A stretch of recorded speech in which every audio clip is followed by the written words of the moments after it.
power and the heaviness of Leeway. They just came on and the place started going crazy. It came from the streets of the Bowery, CBGB, but started going crossover with the addition of heavy metal members.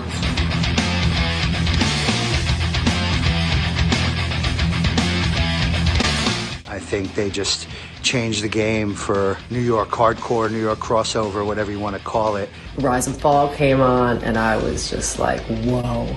They're just classics, and not just New York hardcore classics to me. They're just classic records, metal hard rock records.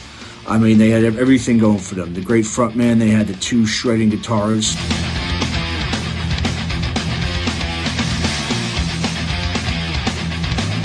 Leeway was the Berlin Wall between punk and metal. Huge inspiration to the band Enrage, my band.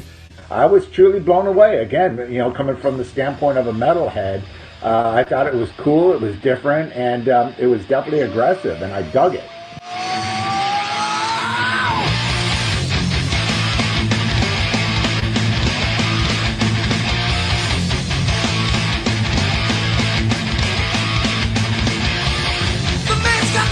I thought they were just going to be a massive, massive band.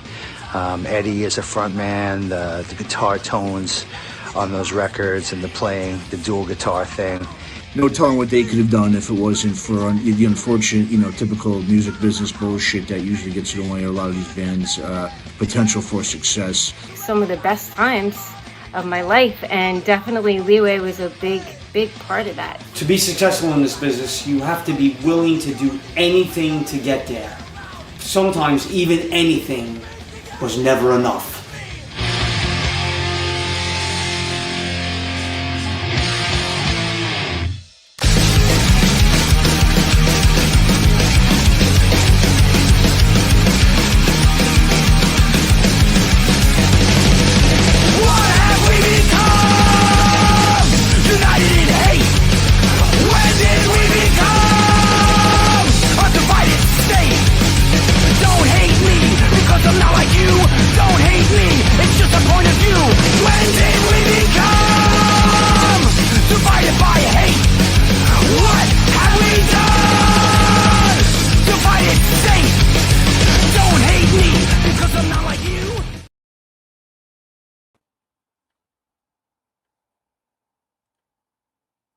Friends, Romans, countrymen, this is the New York Hardcore Chronicles Live once again.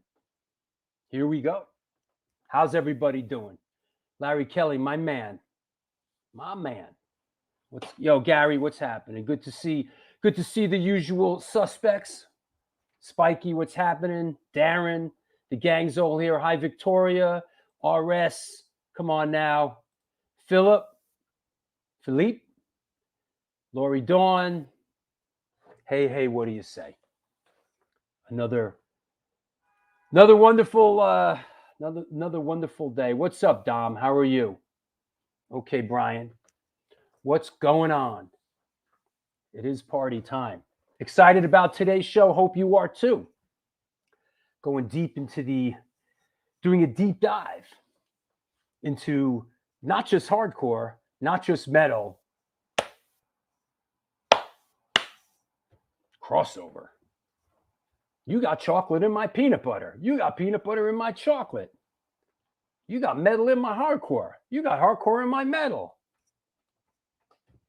Sort of like what we're talking about today, And I tell you what, I did a deep dive into those two records today. Fucking great shit. That said, you know what we're going to do today? I want to get it done. I'm a busy guy. I want to get this out of the way. At the break at the top of the hour, we're going to reveal the 300 show. 300 show reveal after the break at the top of the hour. And it's a good one. Steven is not coming on this morning. He has a family thing. That's going down. So I'm on my own. You're all alone now, Wales. I want to thank everybody that came out yesterday to New York Hardcore Comics 666. It was a great event. Nice to see some familiar faces from the left, from my left to the right, as Astoria Lou, Debo DePro in the front, Lee Farley in the front. I'm in the back next to Ray Hogan, Paris Mayhew from Agros and Cro-Mags, Steven Messina in the middle, Rich Zoller, photographer extraordinaire, and of course, Big Tony Palmisano next to him. So it was a really, really nice day up at New York Hardcore Comics. Let me see, I got a couple other photos, of course.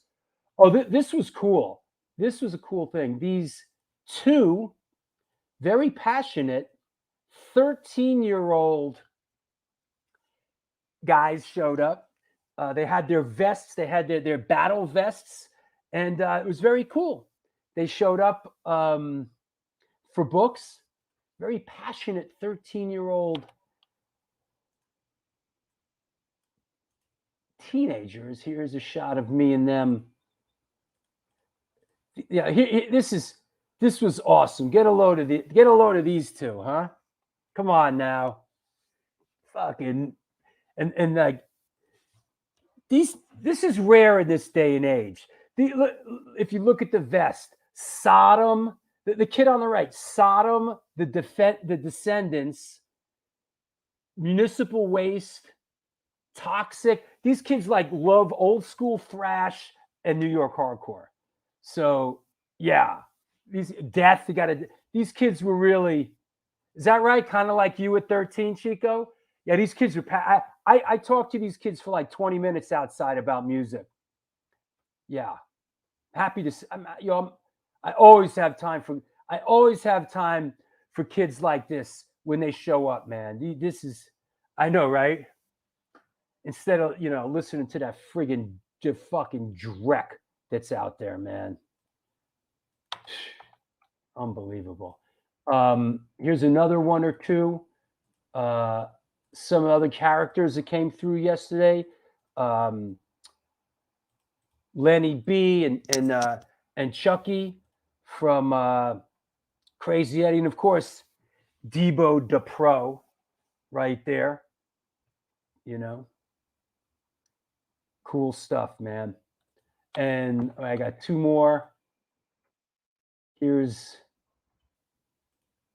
me and this guy who, here you go, in front of New York Hardcore Comics in Dobbs Ferry, in lovely Dobbs Ferry, New York.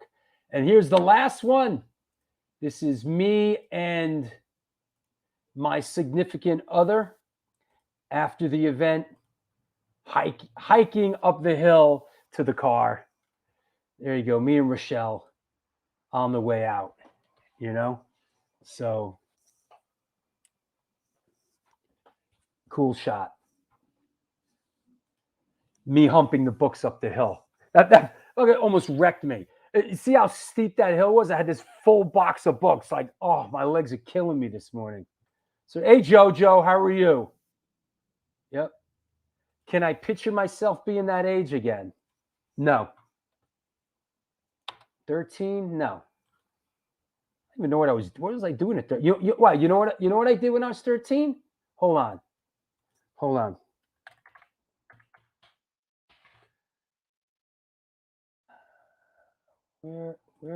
Where's my bar mitzvah photo? That's what I was doing at 13.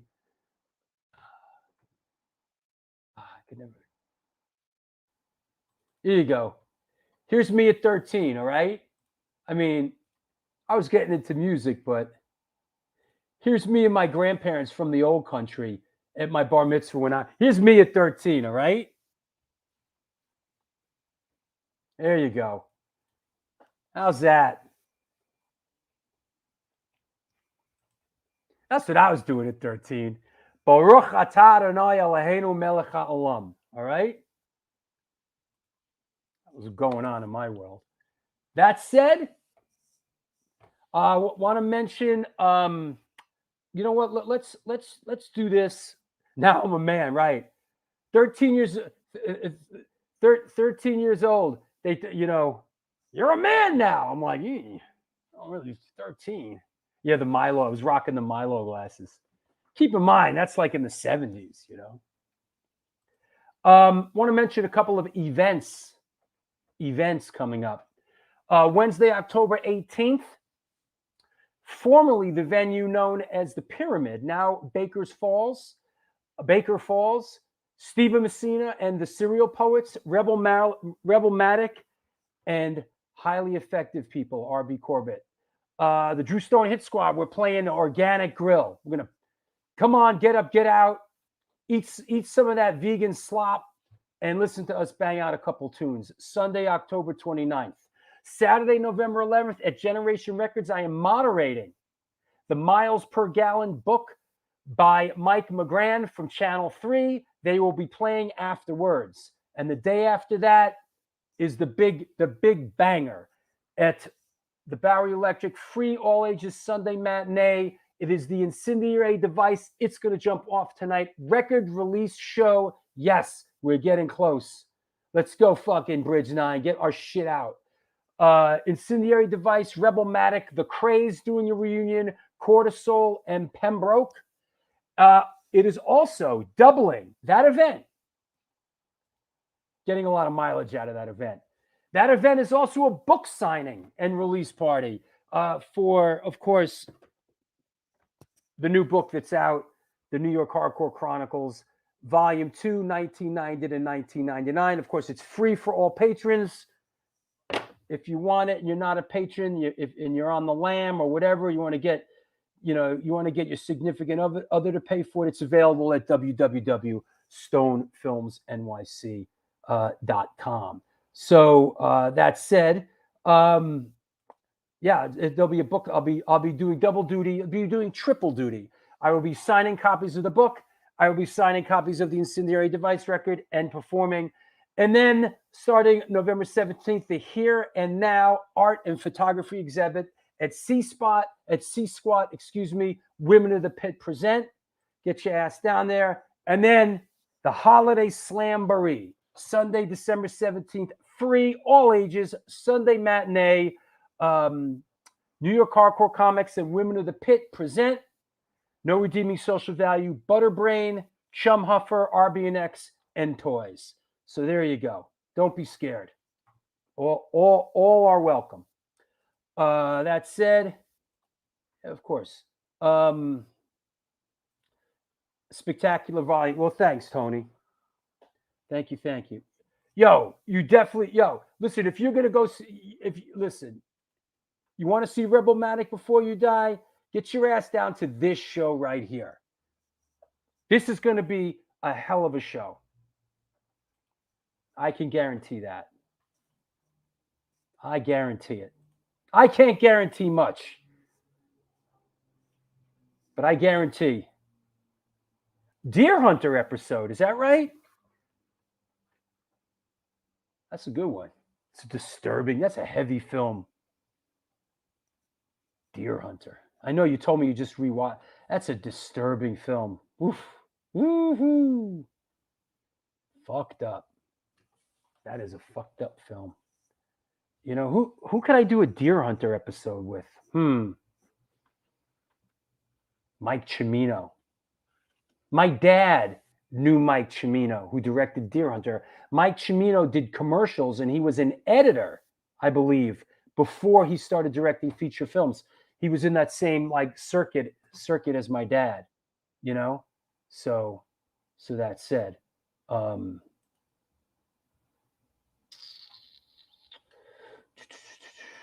sorry, people are blowing me up. That said, let's get on our way.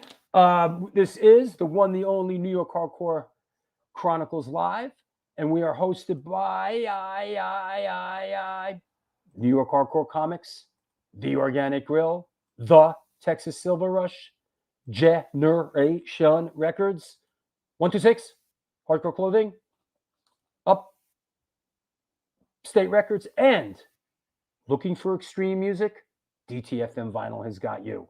Located on 13th Ave in Fargo, North Dakota, We have the state's best selection of punk, hardcore, metal, ska, oi, and more.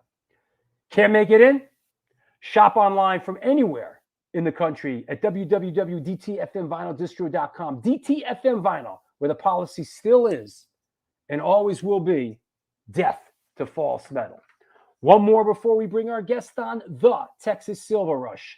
They're a jewelry design firm and boutique store located in the birthplace of the Texas country music scene in Fredericksburg, Texas. They specialize in working with musicians in all music genres to design and create unique one-off pieces, as well as the style them for stage, album covers, promo photos, or social media exposure. Their client list includes Rock and Roll Hall of Famers Greg Rowley, Ringo Starr, and of course, Agnostic Front. Information and online sales are being taken at their Facebook and Instagram pages, and of course, www.thetexassilverrush.com. That said, did you know John Cazale was basically yes, I did know that, Evan. John Cazale, here's another John Cazale. I think every film that John Cazale was ever in was nominated for Best Picture. Every film. Did you know John Cazale was Meryl Streep's boyfriend at the time when he was dying? Yeah. Yep. Hey, Rob, what's up? Yo, look, keep on the lookout. There's a Rob Castoria 10 questions coming up. It's going to be posted next week. You know? Yep. All right. Let's clear the deck. Let's bring our guest on. Let's clear the deck. What the heck? Here we go.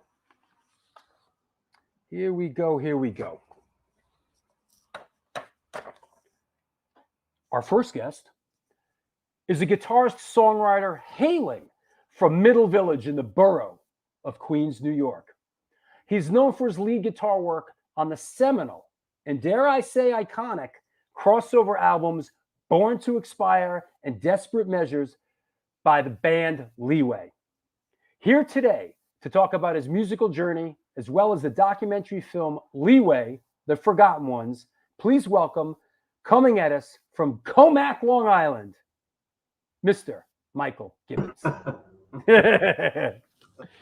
Buddy, what's up? How are you, Drew? Thank you. Hello, everybody. Yeah. Whoever's tuned in, thank you for tuning in. Welcome aboard, bro. You know, just talking about you when you were doing the discussion about the Deer Hunter and John Cazale. What was wrong with John Cazale? Was he cancer? Yeah, cancer. Cancer? Yeah. He was. Wow. I believe off the top of my head, every film he was in was nominated for an Oscar, right? That's amazing. So get a load of this: Deer Hunter, Godfather, Godfather 2, Dog Day Afternoon. Dog Day Afternoon, yeah, 75. And I do think could be The Conversation. Those 5 films. Wow. Yeah. He has an incredible history. Gina says hi. We're yeah. And already people are scoping out those guitars in the back there. So there you go. Yeah, that's right. The Conversation. I got the first album one right in the way in the back. Is that right? The one way in the back by the Marshall Stack. That's the debut album guitar. The one on the wall, the black and yellow Bumblebee one. That's Van Halen 2, right? And that's the Diver Down guitar. So obviously, let's make our way into it, because the sooner we get to Van Halen and talking about the guitars, the better, right? Rob Echeverria from Rest in Pieces, he has like all of them. He has every series. He has the Frankenstein. He has all of them. Rob, who's been a guest and is a supporter of the show, big Van Halen. Oh, God. Big Van Halen guy. Yeah. John Angeli says, tell this guy I love him to death. As do I you, John. You're welcome to come by anytime you want, man. Yeah, there you go. Let's jump into it. How did you come up? Did you grow up in a musical household? How did music come into your life? Basically through my older siblings, my older brother and my older sister. My older brother was very into Southern rock. I knew the words to Freebird before Stairway to Heaven. He was very much of a shit kicker. Like he was into Skinner, Molly Hatchet, the Outlaws, you know, Southern Cross Band, like, Allmans, of course.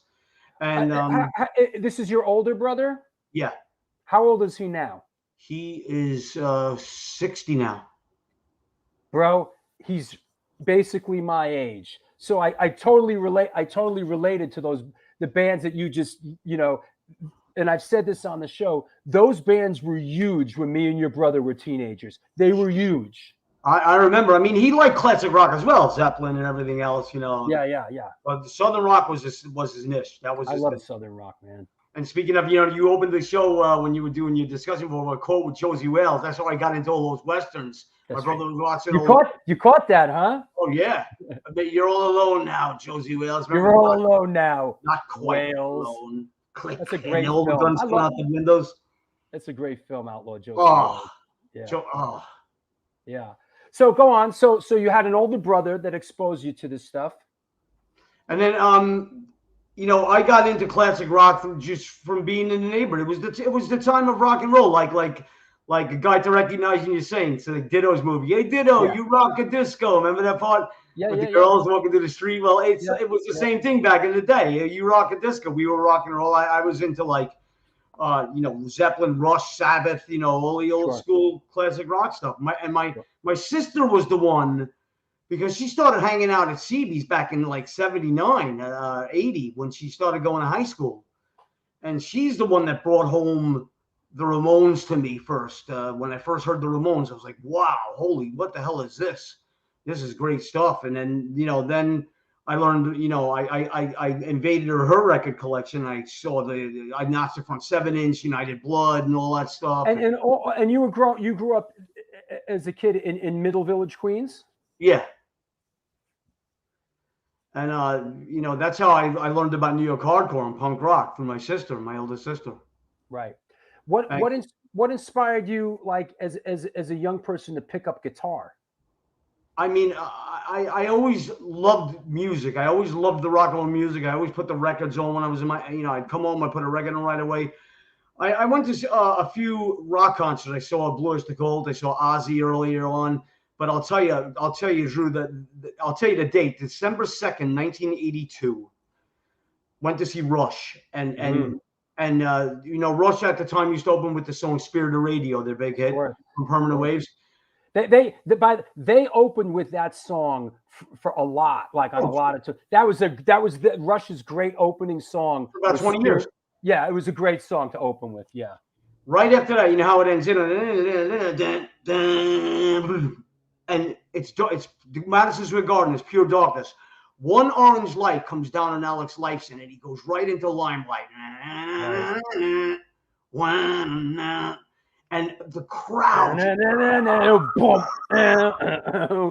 way the crowd came to their feet, because it was the Moving Pictures / Signals tour, and I said, that's it. I'm going. I want to learn how to play guitar. I started going for lessons when I was 11 years old, to a guy around the block from me. But I was too impatient at 11 years old. But like at that point, I was 13 to 14, and I said, that's it. I'm learning how to play. Yeah. That makes sense.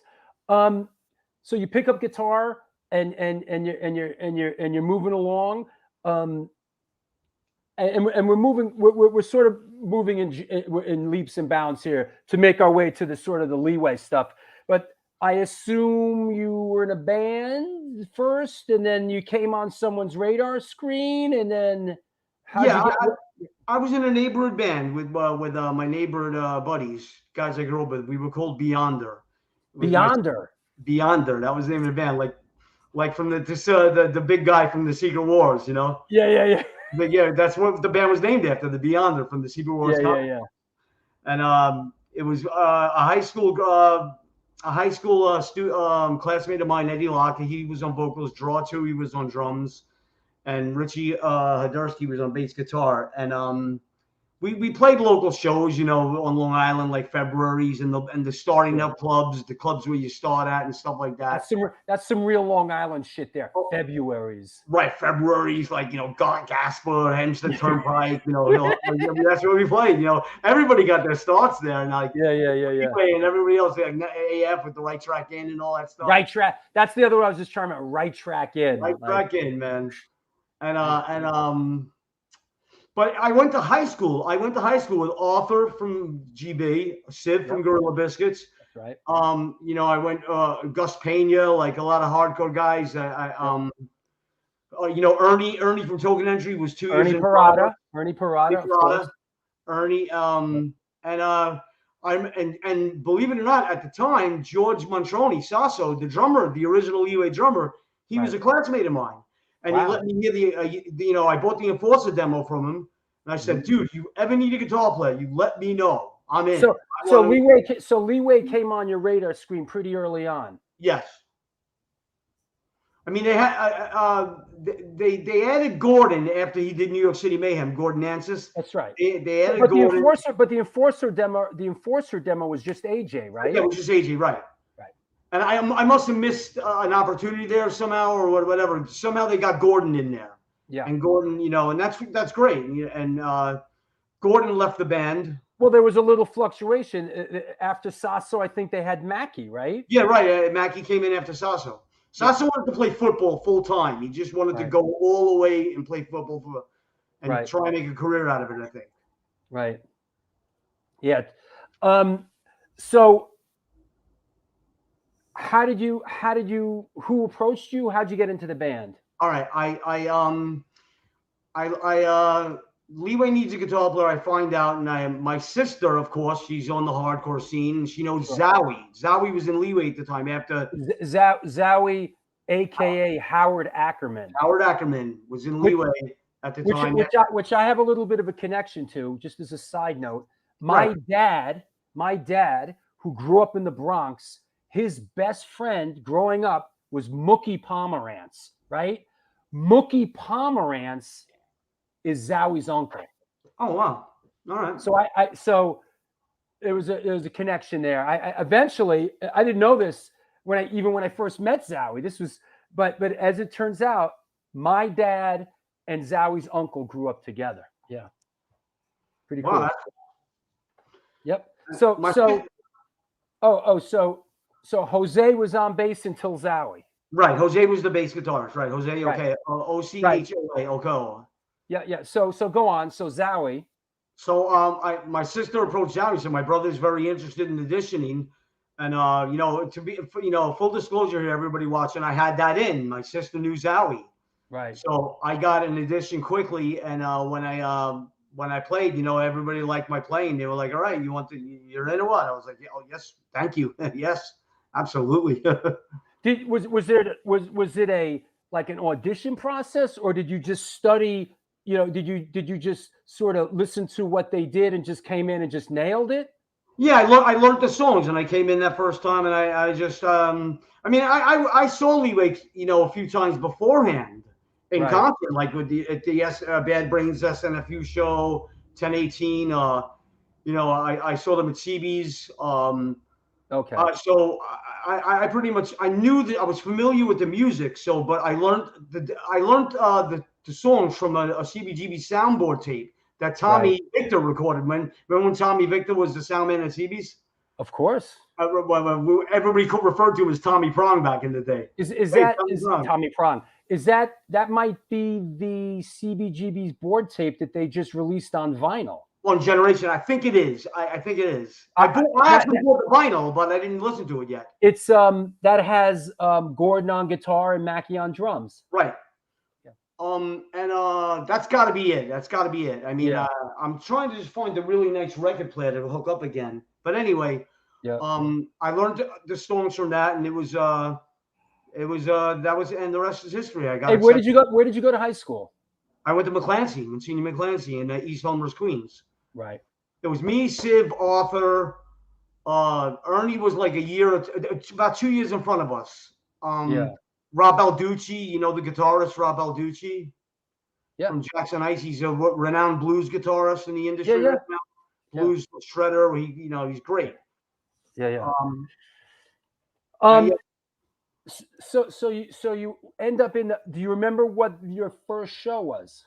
Oh yeah. October 3rd, 1987, we were supporting suicidal tendencies at Urban Plaza. Wow. And it was us with Carnivore and Suicidal Tendencies. Leeway, Carnivore, Suicidal Tendencies. That's a big show at the Ritz. Oh yeah, I know it was at Urban Plaza, but still, it was big enough. Excuse me. So first show, Irving Plaza. I'm in. Let's go. I couldn't believe. I mean, here's a guy coming from playing to 18 people at February's, and Right. I'm at Urban Plaza, so, supporting Suicidal. I was like, when you first joined the band, did you just basically play the catalog that they already had going, or did you guys come up with like, right, hey, we got this new guitar? Was there any new stuff right off the bat? Oh well, no, we were writing newer material. We were writing, like Zowie and I. We definitely helped reshape the songs into more crossover songs. Right. I should say that. Like they were more geared toward hardcore, the way AJ wrote them, and he wrote them great. But Zowie and I definitely shaped them up a little and made them more into crossover music. Was there a demo before? Did you demo anything out before Born to Expire, or was it just sort of like you just went in and recorded? I just went in to record it. I just went up there. I thought I was only going to be playing the ghost tracks, and Chris Williamson was the producer. And when he saw me warming up in the hallway, and I was going through Van Halen scales and Van Halen solos and stuff, and all of a sudden he goes, "You're playing the lead guitar on this record." I said, "I have nothing prepared." What did you think? What did you think you were doing? I thought I was just going to go up there and do the rhythm tracks, and AJ was going to handle the rhythm tracks with me as well as lead guitar. AJ played lead on a lot of that stuff. So like those AJ style leads, blues, Yeah. Yeah. And Chris Williamson, if you remember him, everybody always made fun of him for his famous sayings. "We're not happening. It's not happening." Remember, like he always said that it ain't happening. He always said, "AJ, it's not happening." So we said, "You're going in there and you're playing the solos." Every lead guitar solo on Born to Expire is made up out right there out of thin air. So let's pull the car over to the side of the road here, and let's get into this record and the one after it. I really enjoyed listening to these two records this morning because you know what, I got to say that a lot of music, there's a lot of music in my world, but when I have a guest on and I have to do homework, I really listen to it. It's like, other than that, there's fucking music going on. But when I have a guest on, I like really, and for the first time in a long time, I listened to, Born to Expire and Desperate Measures. And man, both records, I love them. I think they're great. And there's a lot of great stuff in it. So let me just set the table here, just based off my notes and my homework. So Born to Expire was recorded up at Normandy Sound, which, if you historically know Normandy Sound, of course, Cro-Mags recorded Best Wishes there, and Wargasm, and you guys did Born to Expire pretty early on there, because it's a place that Chris Williamson had a relationship with. What was it? Phil Green, right? Phil Green owned Normandy, right? I honestly can't remember. Yeah, it was Phil Green. And so Chris Williamson brings you guys up to Normandy. And did Tom Soares engineer it? Yes. He's great, man. Yeah, he's an excellent engineer. And I think Jamie Locke was involved in it too, Jamie Locke right? was the assistant engineer, yeah. Yeah. And the lineup at the time was you, AJ, Eddie, Zowie on bass, and Tony. How do I pronounce that right? Tony Fonto. Fonto? Fonto, like it says Fonto. Yeah. On drums. And while we're here, I want to say that Zowie on bass and Tony on drums, I think sound fucking great on that record. Oh man. I think what a rhythm section. I mean, I was like I thought Tony's drumming was great on that record. Oh, he was, God was like I couldn't believe how great he was when I first saw him play at my audition. I was like, oh my God, this guy's a killer. Yeah. I mean, I really enjoyed like, wow, giving it a hard listen, a hard listen. Um, you know, any perspective you can give us on the recording process when you were up there, the experience of recording at Normandy Sound? Anything you remember that you could lay on us? I mean, yeah, sure. We recorded the Ghost tracks as a band, we were in one main recording room, myself and AJ playing the guitars, and we constantly kept positioning and repositioning the Marshall half stacks. We recorded them through Marshall JCM 800 heads, right, and Gibson guitars, and we kept repositioning the mics and turning the half stacks around just to get a really good solid room sound. Zowie was in an isolation booth recording the bass guitar. Sure. AJ, myself, and Tony were in the same room, but Zowie they had it in an isolation booth for some strange reason, so the bass wouldn't bleed over. Yeah, Lou, you want to talk about somebody that knows the history of Leeway? Louie's been there since day one. The story of Lou. A story of Lou. No, Oh, by the way, I had a big chat with him this morning, and he prepped me for the show, so we're good. So go on. And so we that's how we did it. We did the rhythm tracks, like we did the Ghost tracks like that. Then after that we did the overdub tracks. We doubled the guitar playing. We doubled the guitar tracks. AJ did his and I did mine. And then they had me do the solos and everybody out of the room. I stayed in the big room, in the main room. You stayed in because I've recorded there. I've recorded there many times because, of course, later on I was managing Marauder when they did Match the Killer there. Right. I was up there with Paris and Harley when they did the White Devil stuff there. I was there when I was managing Furrier 5 and they recorded there. I ended up there a bunch of times, and in my experience with those guys, they recorded the lead stuff in the control room, but you did yours out in the main room. Yeah, I did mine in the main room. Yeah. Good shit. And it worked out well that way, I guess, because everything mattered. Like even if AJ and I would switch guitars, I'd play his SG, he'd play my Les Paul, and just body type, your DNA, your structure, your weight, it changes the sound of the guitar as the mic picks it up. It's so crazy how different things sound when you change players, change guitars, change human bodies. It's crazy. Sure. But that's why it just sounded the best with me in the main room. I want to quote you from from an interview I read, and I'm quoting here. You can't really beat a Marshall JCM 800 for a guitar amplifier. It's just that simple and truthful. We're experimenting with lots of tones, repositioning the cabinets, mic placements, etc. Having Tom Soares as the album's engineers, him knowing his studio so well was also a huge help. In terms of the guitars, I used a Gibson Les Paul custom with a Seymour Duncan custom pickup, and AJ used his Gibson SG. That's right. Exactly. Nailed. Yeah. I mean, I used the custom pickup, the Seymour Duncan custom, because it's a quieter pickup. We had plenty of power and distortion boxes. We AJ and I used to both play through a TC Electronic distortion box and a Boss Overdrive distortion box, the Turbo Overdrive box. You both played through those? Yeah, we both had the same exact distortion boxes. No shit. And I kept mine on the booster setting. AJ kept his on the distortion setting, but mine was booster. Yeah. Now, before I have another quote. It's actually an AJ quote, but you mentioned the leads. You and I have in my notes, like, some of the stuff I highlighted, like, great lead. You came up with those leads on the spot? Yeah. I mean, it was just like I was just going through scales and exercises, honestly. I was like, damn, what am I going to play here? I wish I had time to prepare. I wish I knew I was going to be doing the solos. Maybe that's part of the charm of the record. Exactly. Yeah, that's the way people look at it. Sure. I mean, some of my personal highlights, just that I noted. Well, the lead in Mark of the Squealer that sort of echoey lead. Yeah.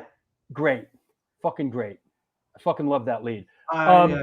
Eddie loves it too. That's his favorite solo of the album, Eddie Sutton. What's that? That's Eddie Sutton's favorite solo of the album as well. Is it? Yeah, he just loves that part. It's great.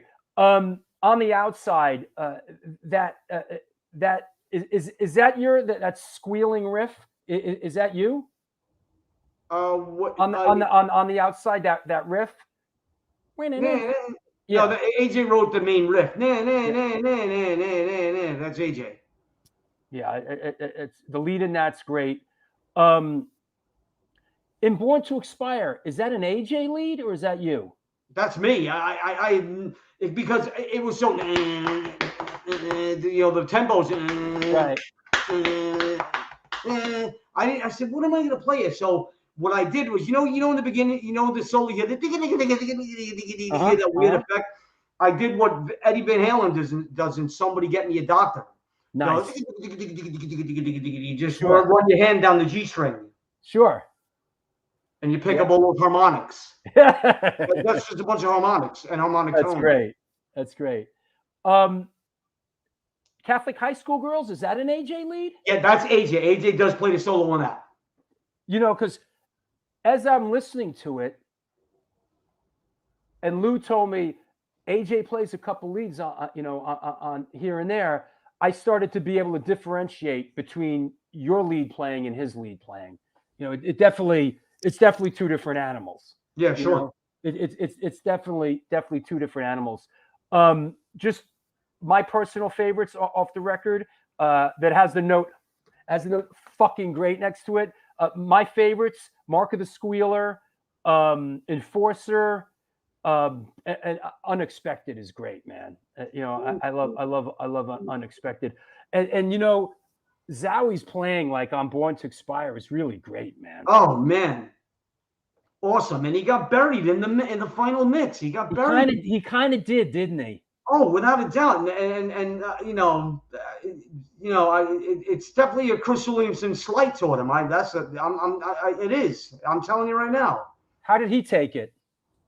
Well, Zowie just like shrugged and smirked, and he said, Chris Williamson definitely doesn't like bass guitar. And I said, no, he doesn't like the bass guitarist, because you were the only one that really, I was, when I recorded Born to Expire, I turned 19 a week before we went up there. Zowie was already a 27-year-old man that used to go head-to-head with Chris Williamson. Right. Chris really came into the studio one day and laid into Tony for being too tired to finish.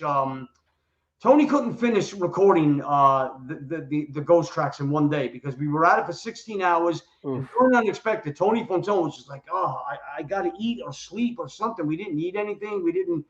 And Zowie was like, you can't be. And Chris Williamson comes into the control room. I hope you have $700 and we're going over budget now and this and that. And Zowie was like, listen, you can't be blaming the band for that. We had 16 hours recording, drinking nothing. None of us even had a spot of water. Yeah. And I don't think Chris liked the way Zowie stood up to him all the time. Yeah, that makes sense. I think. And also, it was your first time, kind of like your first time in a real recording studio. Yeah. As we and I'll keep it in the eye. As we sort of went into recording studios, we realized and understood going into it. Hey, man, I need to make sure I have like a banana or something to eat later, or a bottle of water and all that. You start to realize I got to be a little more prepared, But I know that studio, man, and fucking working that studio was pretty funky. It was a funky town. There was one like 7-Eleven, like a gas station a couple blocks away. It was fun. I actually went out to get AJ. AJ said, can you just go out? AJ pulls me aside during his rhythm tracks. He goes, can you go out and find some peanut butter and bread somewhere? Yeah. And I that's when I said to Chris Williamson, I said, this is no way to live, man. We can't record like this. Yeah. No band can record like this. Is crazy. So I went out there and I went to that 7-Eleven, or it was a CVS or something. They had no bread. They had nothing. Yeah. I got AJ a bottle of milk, like 32-ounce bottle of milk. And I said, this is all they had in the store. And I just made it before the store closed. We hung out there a couple. there was a couple times I was up there. I think with Fury 5 once, we were there for like 10 days. It was like that, we were up there forever. That said, here's an AJ quote regarding the record that I think is really poignant. AJ says, AJ Novello had this to say on the dichotomy caused by this album. Quote, "The album came out and surprised everyone because it was totally metallic sounding. It rewrote the book on New York hardcore. Leeway just about killed the hardcore sound because we used heavy guitar sounds and spent time on actual tones and textures instead of throwing things together haphazardly." And I think that's true. Eddie Sutton, when I interviewed him for the New York Hardcore Chronicles film, kind of said after that recording, a lot of bands are like, yo, we need to reevaluate and ramp up our game. Well, yeah, that could be. But I know we would want to, that's exactly. I'm glad the album turned out the way it did because I wanted to have a more metal sound, to be honest with everybody out there, because it would draw in a wider fan base. Right. It's more accessible. And we that's why we spend time with the amps, position and reposition. You move the amp 1 full inch and you got a totally different sound. It was insane. Sure. It was incredible. Like the properties of sound, how amazing they truly are when you're right in front of it. Yeah, absolutely. Yeah, I mean, just looking at my notes just before we move on, self-defense, and my note is straight up hardcore. Like self-defense is like a straight up hardcore song, So, I think Born to Expire, had some real deep hardcore roots, heading in a bit of another direction. Were you one thing, and before, as we get to the next record, but who did the sequencing on these records?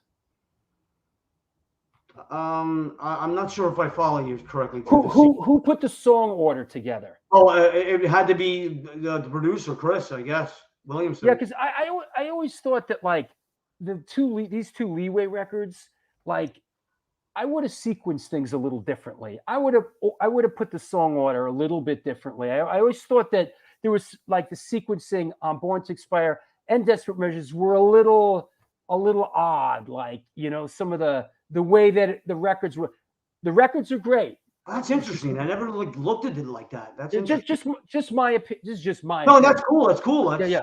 But like, unexpected dead last on the record. Like Unexpected is like fucking banger, man. And I understand the concept of, let's end it on a high note, but right. There's some real great ones. So and one other thing which I found interesting, Born to Expire was recorded in November 1987 and it was released in January 1989, which was 14 months later. It took 14 months to get that record out. Jesus. And I remember Desperate Measures feeling like that one took a really long time. And I did the math. That record also took 14 months. Yeah. Both records took 14 months. I think in the case of Desperate Measures, that was a painful 14 months because it was waiting. It felt like, when's that record coming out? It was Chris Williamson took the records. He wanted to shop for a better distribution deal. Right. He didn't want to go through Profile Records landmark distribution. So he shopped the record to different distributors. And after 4 or 5 months, AJ and I were like, Chris, if no one's picking this up, let's go. Let's just get it out. Even through Profile, if we have to get it out there, it has to come out. That killed the band, if you ask me. That I remember it being a very long time. And now we're moving on to Desperate Measures now. Desperate Measures was recorded in April 1990 and released in June 91. So, basically 2.5 years later, right? And back then, 2.5 years was a long time, man. We missed so much ground. Yeah. If these records would have came out in a timely fashion, I understand he wanted to get a better distributor, a major distributor, so we'd be on every record store. We'd be in every record store around the country, around the world. Right. The Profile didn't do anything. They wouldn't distribute your record at all unless you were on DMC. But after a while, it's like, look, you got to get these records out. He just wanted a better deal for himself. He wanted more money for these records. You mentioned Run DMC, you know, and I worked with Run DMC, right? Yo, they referred to who's the main guy at Profile? Who's the owner guy? Corey. Corey.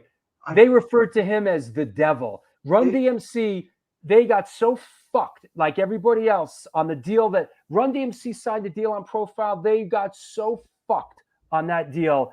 They could never get out from under that deal. That deal fucked Run DMC so bad. Same thing with Rob Bass. Their rap roster got screwed too. I remember being in their offices and we were talking to Daryl, and he was like, "We're trying to get off Profile." The only money they were honestly seeing was through their Coca-Cola endorsements at the time. Yeah, Run DMC got fucking screwed. So back to Desperate Measures. It comes out, 2.5 years later. Difference is that now Jimmy X is playing bass and Pokey's playing drums, and and I quote, "Unlike the previous album, Desperate Measures shows more rhythm and groove, yet a melodic oriented sound with more variety, such as songs like Kingpin incorporate elements of rap metal, rapcore sound, while another track like 2 Minute Warning had more hip hop, rap, and funk influences." I know people say, Desperate Measures. I know you love this record. It's a very thrashy record, but it's also like a very kind of rap hip hoppy record as well.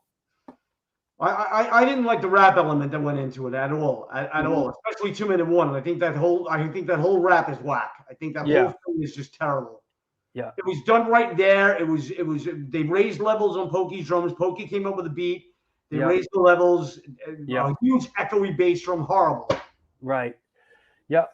The another thing that really struck me, even the first time I heard it, was Eddie's vocals being double tracked. Oh yeah.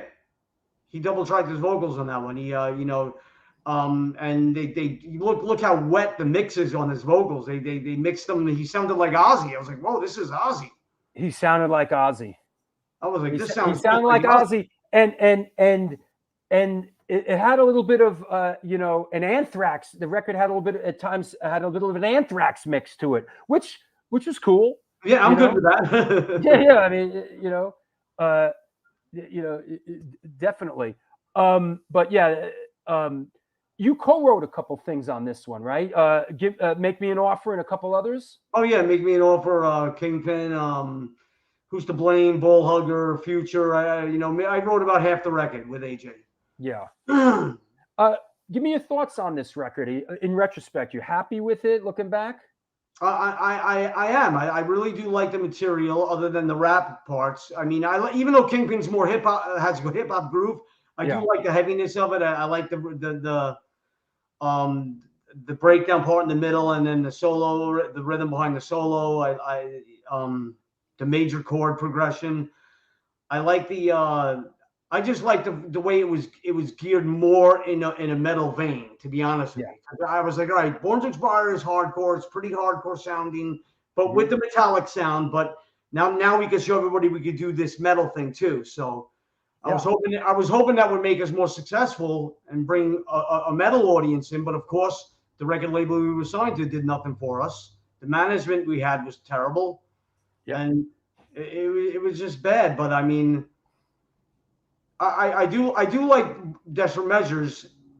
I mean, the only thing I don't like is how the lead guitar came out. How the sound of the leads. It's just it's too.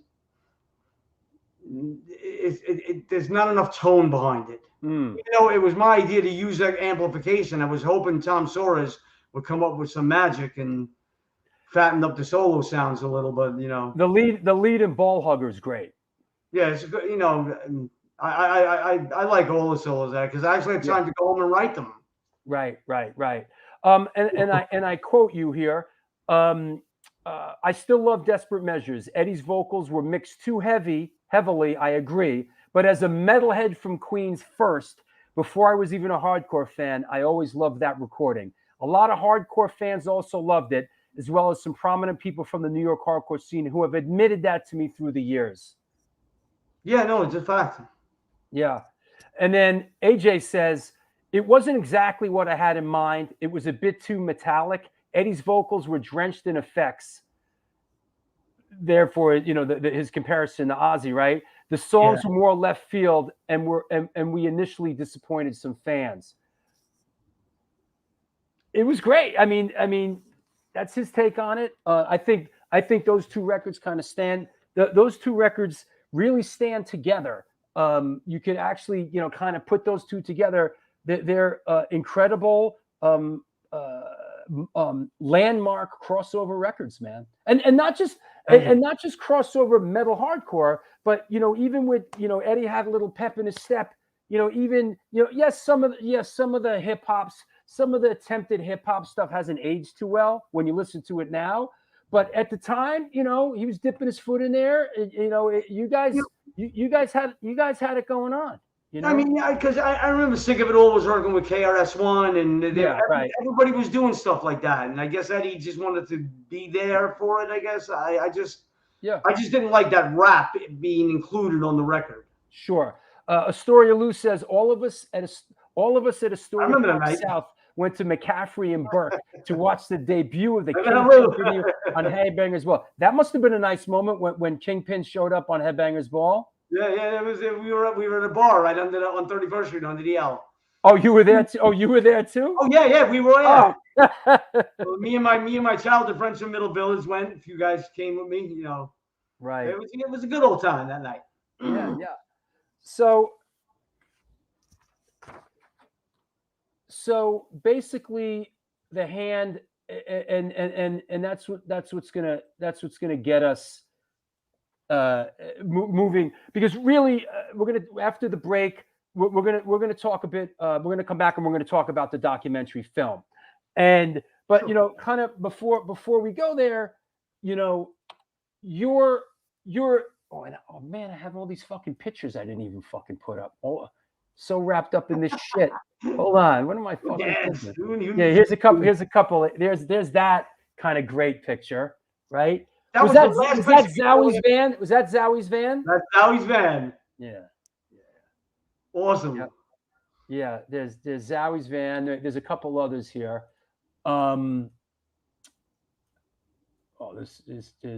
Here's Leeway at CBGB. This is a good one. Yeah, I'll save a couple of these for when we talk about the film. This is Leeway at CB's, huh? Is that CBGB? Yeah, it looks like it to me. Look, you sure that might not be the Anthrax, or? Looks like CB's to me, but I could be wrong. Maybe you're right. I just can't. Well, it looks like Lou from Sub-Zero took the photo. So, so. There's me. I could. There's Eddie with his short shorts. Yeah. The biker shorts. Hey,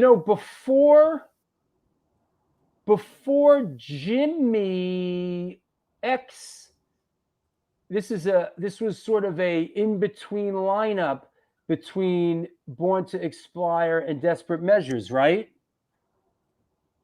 Yeah, Eddie Cohen. Eddie Cohen played bass guitar. Yeah. All the way on the left. Yeah, all the way on the right. So he was he was in between those two records. Right. How did Jimmy X get in the band? Eddie Cohen was pretty much like, I don't think Leeway's my thing. So he just departed. And we were like, all right, cool, Eddie, we understand. Thanks for the help. Thanks for working with us and stuff like that. We were looking for a bassist. We were looking to audition some guys. And Nicky X, if you remember Nicky from the New York Hoods.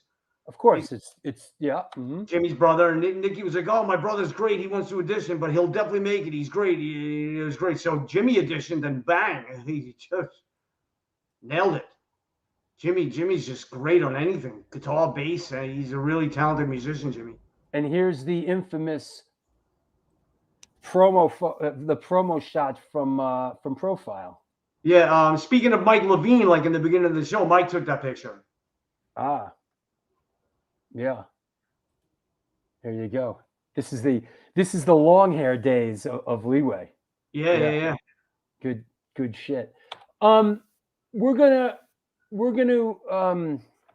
take a break. I guess we'll talk about the film. We'll talk about like sort of your exit and because it's really we'll talk about that when we get on with the film and stuff. Because the film really centers the film really centers on sort of your journey and these two records. So let's take a break here, and we'll come back and we will continue. We'll bring Michael Belmont on, and we'll talk about the film, the documentary film bit. Okay, I'll see you in a couple minutes. Sounds good. This is it. This is the New York Hardcore Chronicles Live. Our guest today is Mike Gibbons and Mike Belmont. We're going to get into the doc, and we're also going to do the 300th episode reveal right after this. Since 1992, Generation Records has been a mainstay of the New York metropolitan area music scene. Today, they offer a diverse selection of new and used rock, jazz, indie, hip-hop, punk, hardcore, metal, blues, soundtrack, and reggae LPs, as well as t-shirts, posters, and other merchandise. They buy used record collections and music memorabilia and will pay you top dollar for them. House calls made for large collections in the tri-state area. Call or email generationrecords@gmail.com and follow them on Facebook and Instagram.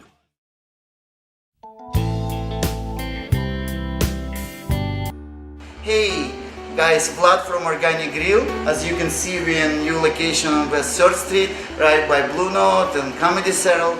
The place is bigger, kitchen is bigger, we have more varieties, more food. We are looking forward to treat you guys with great dishes. All Hardcore Chronicles, welcome to Organic Grill. We are going to serve all the events as we usually do, and we are happy to see you guys.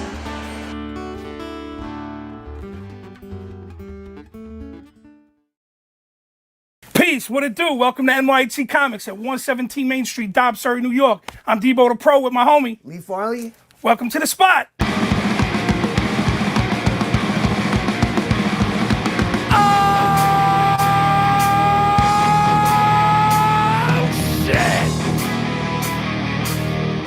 Specializing in yesterday's and today's comic books, rare CGCs, toys, collectibles. Got skateboards, old school tapes, Magic the Gathering, Warhammer. Video games, original art pieces by your favorite New York City and worldwide artists.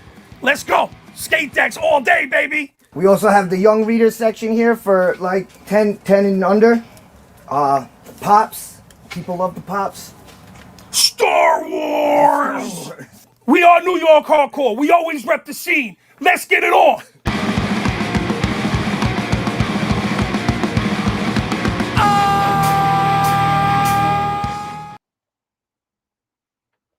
If you're wondering about that music, that's Incendiary Device.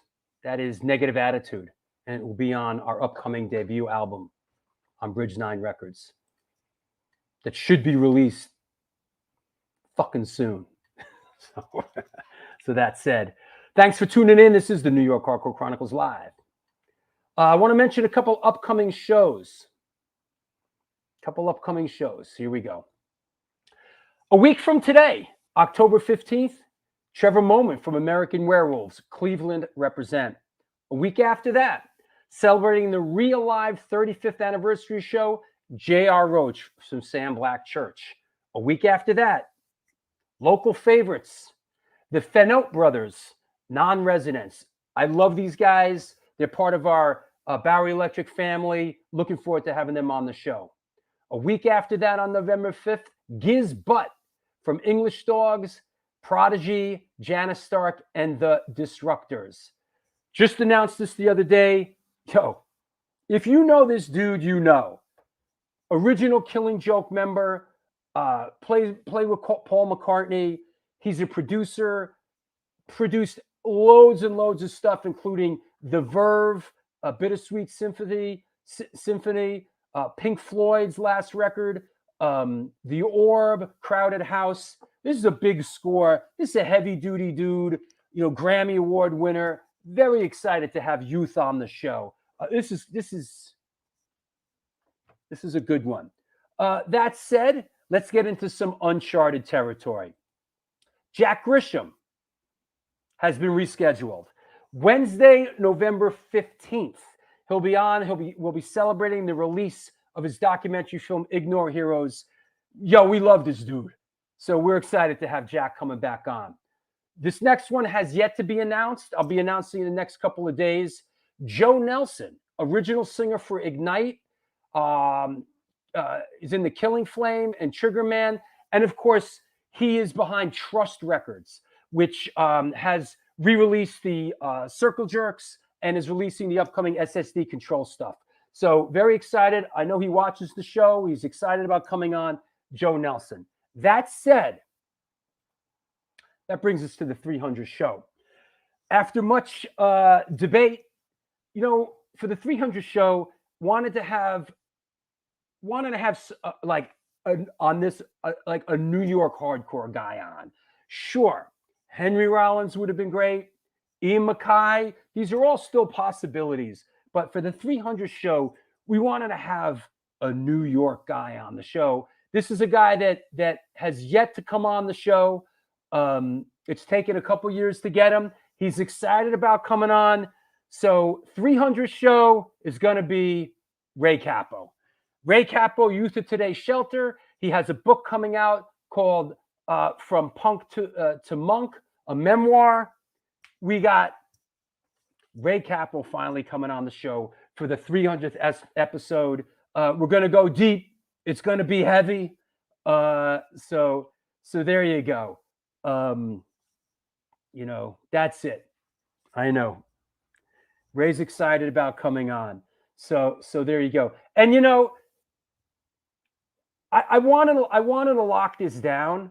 I'm talking to Ian. Henry's out doing his book thing. There's a couple other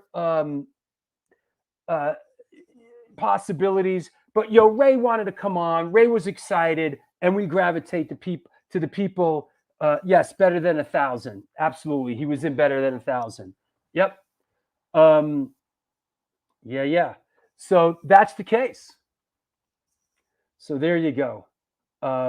Is that right? No turnstile without shelter? That makes sense. I'll buy that. What's up, Ryan Bland? Ache. I see you doing a poetry thing, brother. Did you have to go through a publicist? No, I didn't. I'm friends with Ray. Go back. I directed the Shelter video for In the Van again. Porcell's been on the show. Ray was in the New York Hardcore Chronicles film. I did, so I have a personal relationship with Ray. I just texted him. So I didn't have to go through a publicist, thankfully, so that's the case. Listen, for those wondering how to support the show, the show needs your support. There's a Patreon page. If you're a patron and you have yet to get the book, the new book is out, the New York Hardcore Chronicles Volume 2, 1990 to 1999, some Leeway stuff in here. If you are a patron, the book is free. If you're not a patron and you want the book, it is available at www.stonefilmsnyc.com. So you can pick it up. Yeah. Buy the book, support the show. But really, you should join Patreon. There's a $2 tier and a $5 tier. You can afford $2 a month to watch this fakakta show. So, and the show does need your support. Yes, finally, Ray. Listen, we have a saying around here. Eventually, everybody on the planet is going to come through the show. So there you go. That's right, RS. Break Down the Raw is one of the greatest hardcore records ever. Yeah, there you go. Absolutely. There you go. But hey, support the show. Buy the book at www.stonefilmsnyc.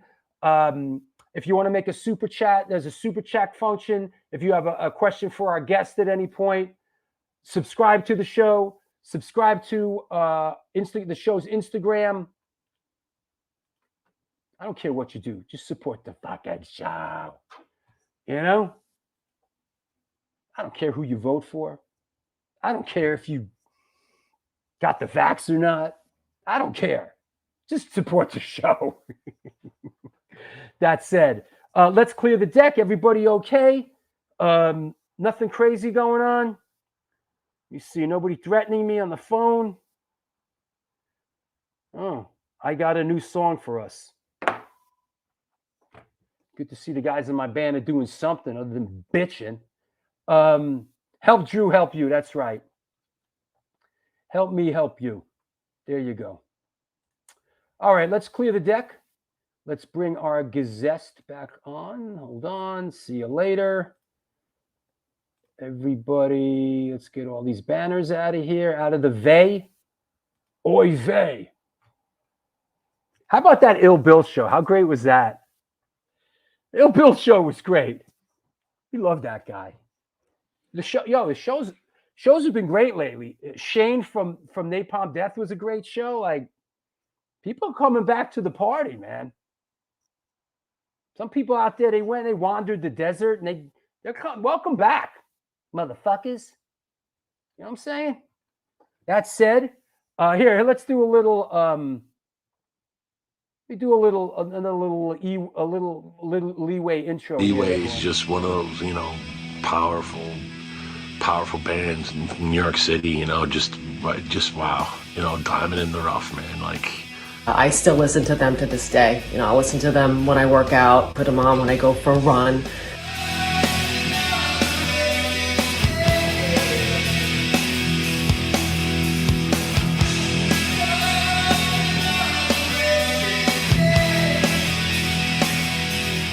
Because the band could have been so much bigger. Yeah. If we had better management and better record company.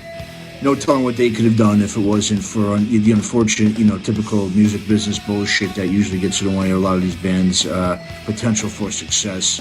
I just love them, and I'm fortunate to have been able to be a fan for all these years.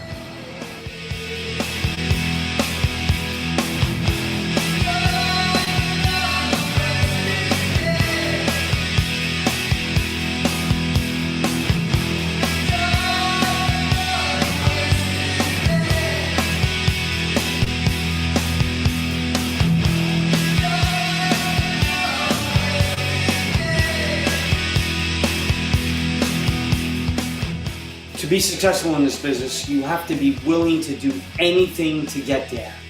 Sometimes even anything was never enough.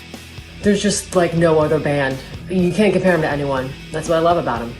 Yeah, it was, probably some of the best times of my life, and definitely Leeway was a big part of that. Definitely one of me and my friends' all-time favorites.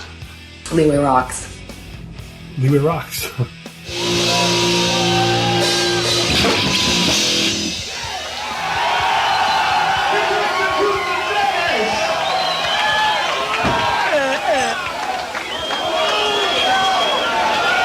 From Astoria, New York, ladies and gentlemen, Leeway.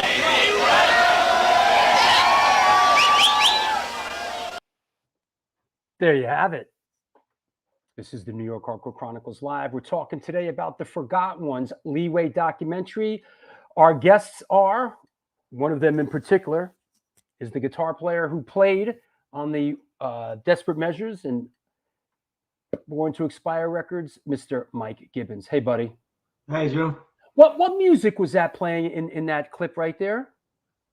That was the last song on Desperate Measures called "The Future Ain't What It Used to Be." Okay. That's the outro of the record. Okay, got it. Let's do this. It's time to talk about the doc, let's bring on. Where's my? Here we go. Let's bring on the editor of Leeway, the Forgotten Ones from Belly Up Productions, Mr. Michael Belmont. Buddy! What's up? Thanks for having us. Good to see you again. Here he is. The guilty party. Here he comes. Here's Mike, the guilty one. Place all your blame to 123 Gibbons Road. No. I'm going to put you up in the highlight spot so you can take a beating with a smile on your face. Oh, it sounds about right. I'm the guilty one. Yeah. Chico says great doc. Thank Paulie you. says I really like the doc. Thank you, everybody. know, Thanks. let's talk about it. Let's talk about it a little bit. Um, uh, where do I start? I was really thrilled to see it on Amazon Prime. That usually listen. I'm a filmmaker. I have 4 films on Amazon Prime right now. I've done a number of music docs, and that's kind of a big deal. To a lot of films, don't get that sort of accessibility. And so I was really thrilled that the film, you guys got it right out there, which was really great, which gave me a chance to see it and gave a lot of people a chance to see it. Belmont, tell us, how did this film come into your orbit? How did you get involved with this? So I had worked with Gibbons before, and he had reached out to me, and he wanted to do this for a long time, and timing was right. But I mean, I know you've heard of low budget before, but this was more of a no budget situation. So we really wanted to do a compilation of there's a lot on there on the internet. Thankfully, shout out to Shed My Skin TV and a lot of places that uploaded live shows in HD. That was a really big part of it. It was before my time in a way. So I got to really learn about the band through watching live shows and hearing about the history from the members. Yeah. And Gibbons, this is something you wanted to do for a long time. Why did you pull Mike into it? Well, like you said, Drew, he was recommended to me by a friend of mine, a childhood friend, my bass guitarist from my very first band, Beyonder.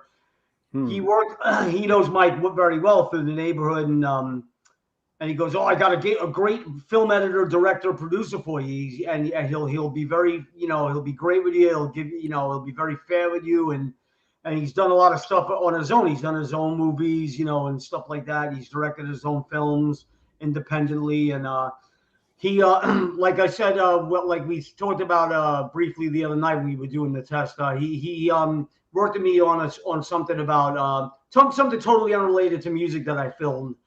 And and ever since that, it came out so well, the quality of it and everything. I said, yeah, would you be interested in doing this again? And Mike said, yeah, sure, no problem. This was a really interesting film, and like as a filmmaker, right? I watch documentary films and music docs, and I see a lot of the junctures that I've come to in making my films, and it's always interesting to. Oh, I wonder how this guy handled that. You know what I mean? Like, yeah. I wonder how they dealt with that issue or why they made that decision. I mean, I've seen hundreds of music docs. It's what I do, part of what I do. It's my livelihood for years, and I just love them. I'm a music historian, so I just love music. I'll watch anything. I watch music docs about, I just watched the Wham documentary. You know what I mean? Like I just love. I love the genre. I love right. I love music. How was that Wham documentary? I mean, I was never a Wham guy, but it was very interesting. I'm sure it was, because George Michael has a lot of stuff going on in his life. It's taken from the perspective of the other dude, Andrew Ridgway. Wow. So you get that guy was like really interesting. He was the musician guy. They grew up together. Very interesting doc. So I actually recommend it. But anyway, the one thing that I picked up from the film really is that, like, you guys didn't really go out and shoot anybody with a film crew or anything. Belmont, you said that, like, it was no budget. I mean, aside from Gibbons, you did an interview, on your deck. Aside from that, Mike Belmont, this was really a game of Tetris. This was really an editing job of you, getting existing footage, right, and just the stuff that Mike did, and you piecing this thing together. Could you give us some perspective on that? Right. It's like being at the beach and you got your sandbox and you want to make a sandcastle, and you just kind of had to take what you have, and that's why we really wanted to look into. We looked into one of your episodes where you had Eddie on. A few years back, and we wanted to tell as much as we could of the story. There's not a ton of information out there, and that's why Mike requested to do this. Is he wanted to try and get, their issues with the record label and all, the potential of what they could have been, almost like a cautionary tale of, with the right management, how huge they could have been. Like, I know you're working with Biohazard now and stuff, and how so many in this genre had changed the game, and Leeway is really almost up there with them. It's like he said, like the unknown or the forgotten ones in a way. It's like he wanted to get his story out there. Yeah, and I'm going to be very straightforward about sort of my critique on some of it. But what I want to say first and foremost is I think it's a great achievement. I think it's an incredible achievement because I know what goes into these things.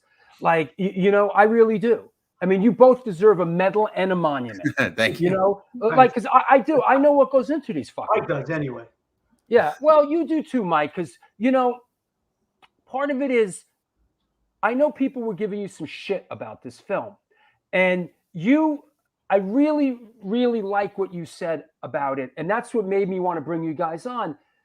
Basically, what you said was, this is my take on it. This is from my perspective. And this is the way I saw it.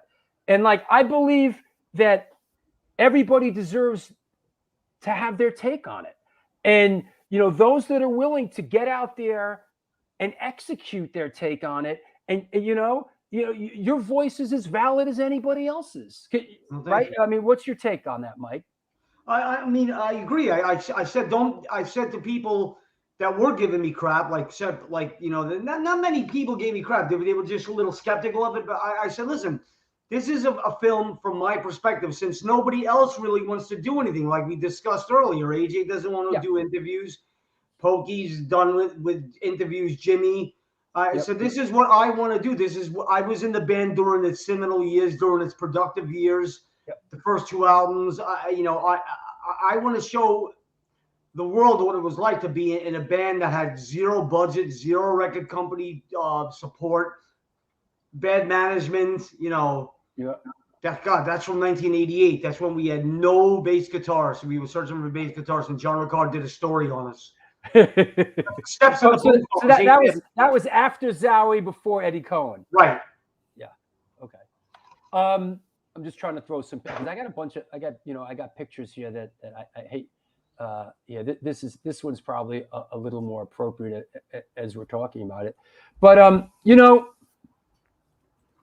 I have to say that there's, how do I put this? Listen, I like all the guys from Leeway. I think AJ's is an incredibly talented guy. I think Eddie was a very unique talent. But in the swirling sands of history, those that write down the legacy of a band, that's what people remember. And if someone and I'm saying this in general, all right? I'll do this to emphasize it. In general, if you're not willing to commit and comment on your artistic legacy, then you kind of can't complain when other people do. Yeah. That's just my perception of it. And I'm not directing this at anyone specifically, but in general, that's what history remembers, what's written down or the documentaries that are made. Word of mouth dies off. Word of mouth is going to die. Listen, I'm going to be gone. We're all going to be gone. You know what people are going to fucking remember from me? A fucking book. A fucking book lasts a long fucking time. It lasts forever. Yeah. But more than that, Drew, what you've done for the scene, what you've contributed to the scene over the last 40 years, forget it. Without you, the scene might not even exist anymore. I appreciate that, but I'm a music historian. I'm a musical archaeologist, and to me, there's an inherent value in this stuff, and it's important stuff that needs to be documented. Right? Can I make a comment when you're done? Can I just make a comment on something you just said? Yeah. You brought up the characteristic of word of mouth, and here's one thing I used to say to everybody. People would be like, "Oh, word of mouth is the best form of promotion," and I always want to say, "No, it's not," and I'll tell you why. Word of mouth, as far as a rock and roll band, a hardcore band, to this band, to that band, whatever. Word of mouth, if you're from New York City, word of mouth goes as far as Pennsylvania, if you're lucky. And if you're from LA, it goes as far as Phoenix, Arizona. The rest of Middle America, never even, word of mouth eventually stops. You need record company promotion. You need tour support. You need stuff like that to put your band out there. Yeah, I mean, absolutely. But also, I got to throw in the mix that these are different times we live in. You know, it's like, man, like I'm a fucking dinosaur. You know, I'm like a Stegosaurus. Gibbons, you're like a Brontosaurus. Yeah. Belmont, you're a little bit younger than us. You know, you know. I'm 55 in November. I'm catching up. Social media is such a big part of this. Like, there are bands that fill Madison Square Garden that, you know, are TikTok sensations. You know, it's like it's a different world now. You know, it's an absolutely. It's just a different world, and you know, I'm struggling to be relevant. You know, I mean, I do what I do, and we, you know, and but it's tough. Things are changing fast, man. You know, things are changing. Now let's talk about the film a little bit and the sort of the process. Now I think one knock I gotta say. One knock is next time, Gibbons, you do an interview, you got to use a mic. All right. We got not this interview. I'm talking about the movie. In the movie, the audio, a lot of the audio is really challenged in the film. And if there's one thing I learned as a documentary filmmaker, you got to get good audio. Yes. Because you can't, you know, you got to get it. So. And the Metallica playing in the background we'd probably skip. I didn't anticipate. I didn't think that would have any bad effect on it. I thought that was just going to be a rough draft, and then I was really going to shoot a real thing with a mic and everything. But that turned out to be the documentary. I know it's very difficult to hear, and people have to turn the volume up to hear it. But I apologize for that in advance. You know, everybody that rented it. Go ahead, Mike. Drew, you wouldn't, you know, you said about social media and how relevant it is. We wouldn't have been able to make this without social media. You know, being able to find, like, in one of these archive websites, the MTV episode of Headbangers Ball where they aired the Kingpin video, or some of the live shows, or even I had actually heard of the song. What was it? I think it was Enforcer was in Grand Theft Auto. That's right. So I had like traces of Leeway that I'd never even pieced together. And I said, I remember that. And, you know, we looked into it, and things like that will outlive, you know, all of us. Yeah. Yeah. These are the breadcrumbs that lead us, you know, down the trail, you know, to things like this. You know, I thought the audio was a little rough, and, you know, Gibbons in the film, you know, Chris Williamson comes up a lot. And it's like Chris Williamson fucked us. Chris Williamson fucked us. There's a lot of that. There's a lot of that going on. You know, Chris Williamson. You know, he dragged a lot of bands onto the profile, and you know he fucked a lot of bands. You know, but you know, you guys got into a tough position. You know, a tough situation, but you know, on the other hand, you know, and I'm just trying to be somewhat objective. I mean, you guys went out and did a lot of great things, you know, and did a lot of great shows under his tutelage, you know. Absolutely. Chris gave us, and Chris got us on some very big bills, supporting local shows, mainly supporting Exodus, Overkill, Megadeth. Bad Brain Tour. You know, Chris definitely did certain things that were good for the band, but he didn't manage the brand properly. I mean, I was watching other bands that used to support Leeway just blow by us now. Bands like Sick of It All, bands like Biohazard, bands that had to open for Leeway at one point. Right. Just blow right by us because they got better management, guys like Scott Koenig and Rush Artist Management, and I mean, I remember saying AJ, I said, Chris can't even get us a half endorsement deal. this is ridiculous. What kind of manager is this? We have no shirts for this show coming up because he just doesn't care. Yeah. Yeah. I mean, it really, I mean, I was reading a quote on Facebook, a thing on Facebook the other night, Paris of Chromags and Agros now, of course. Paris wrote, Chris had his downfalls, but he tried to do the right thing. Maybe he did, but he mismanaged Leeway for sure. Yeah. I mean, it was just, I know Chris spent a lot of his own money and to promote other bands, but he didn't do enough for the bands that if he would have managed his bands a lot better, he would have seen a lot more income because the bands would have sold a lot more. I mean, that's why it took 13 months for each record to come out, because he was looking for the best deal he could get for himself. But nobody was paying us that kind of money. People were like, Howie Abrams was like, what are you asking? What are you crazy about? In Effect Records back in the day. How is it? We can't afford to pay Leeway that kind of money. Yeah. I know at one point in the film you were talking about, how the band had to come up with their own money for T-shirts. And it was all mine. I was the only guy with a full-time job, me and Pokey. Well, in a certain regard, I mean, that's not that bad a deal, because at least you had control. You could make T-shirts, sell T-shirts, and make money.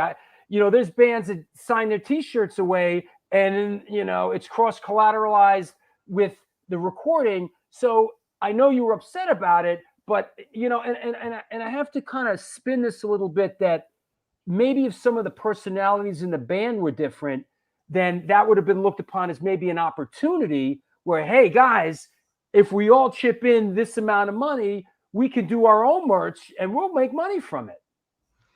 Yeah, that wasn't an option. Nobody. Yeah, right.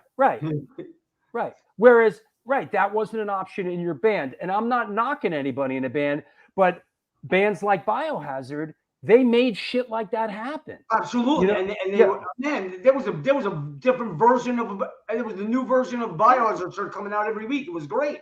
Right. So that said, there's a lot. Chris Williamson comes up a lot, and I know Gibbons. I know it was painful for you and painful for the other guys in the band. Belmont, you cut the thing together, and was it difficult? Was editing it? Was it difficult? Was it? We definitely, I said to Mike too, we wanted to try and have a balance of, we wanted to hear more from the band members, which is like, again, why I used some of Eddie's interview from your show. And we wanted to get all of their perspective. And, I think one main thing that came up a lot was touring. And touring is an issue for a lot of the bands, especially when you're starting out and you don't have that much money. But it could have been a very different story. I know Mike said there was a couple of near fatal accidents because they were doing these shows, no roadies, doing their own, packing the gear and then taking 8 to 10 hour drives between towns. So a lot of shit like that, there's so many things that could have happened. Not just could the band have blown up and been even bigger, but there's a lot of ways it could go. But when I was putting it all together, I realized that everyone praises Leeway as like one of their favorite bands. And, like everyone that did know of them holds them in regard with all these other bands that you had mentioned, Cro-Mags and Biohazard and all these renowned bands. So I think it was really interesting for someone like me who didn't know the scene as well and kind of learning it in this way as I was putting the movie together. He's smiling. Especially like Bowie at one of their shows. Was that the Ritz, Mike? Yeah, that was the Ritz. That was the Overkill show at the Ritz on the 3rd of March, 1989. Even Metallica showed up to that show. They were playing the Brendan Byrne Arena that night, and they came by to say hi to everybody in Overkill, and Anthrax were backstage, and everyone was hanging out, and that's stuff awesome. like that. And Bowie happened to be there, and he was with Scotty. He sat at Scott Ian's table, and hey, look who's here! What's up, hey, man? Hey, what's going on? Welcome back. I had to deliver the package safely. All right, there you go. Well, you're back. Any Leeway memories? Oh, geez. I'd have to think a little bit if I'm on the fly. I think my last one would be the show the last time I saw Leeway at CB's with I think it was at Ensign back in 06. Okay, yeah. The reunion shows, yeah. When did you guys? Now you mentioned it in the film, Mike, and I know we're skipping around, but Leeway, you leave the band. Leeway kind of changes direction a little bit. They do Adult Crash and Open Mouth Kiss, and then there's a reunion. Was that 2002 or 2006? What was it? 2006. Is that this here?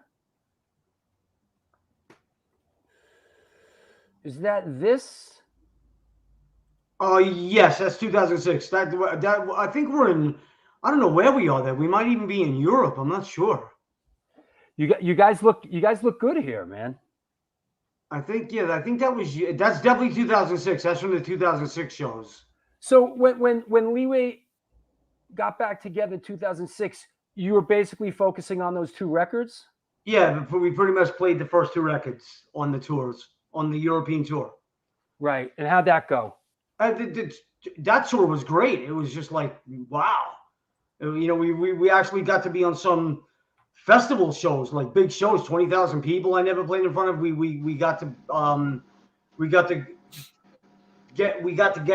hooked on some bills with Celtic Frost and Motorhead. Stuff like that. We were playing in huge crowds like Hellfest and Croissant France and Full Force Fest and Eindhoven and Dynamo and all that nonsense. All that great stuff, I should say. And that was an excellent tour. Right on. What is the Bowie connection to hardcore? Is there a Bowie connection? Well, he saw us play that March 3rd, 89. He saw Leeway perform. And he loved the performance. He approached Chris Williamson, supposedly. He approached everybody. And he wanted to get involved in it a bit. So he was managing a band called, what was the name of that band that Pokey mentioned them? Tin Man? Tin Man? That's him. And he was managing a band like that. No. Bowie played in Tin Machine. Whatever the name of the band is, Tin Machine, whatever. He played.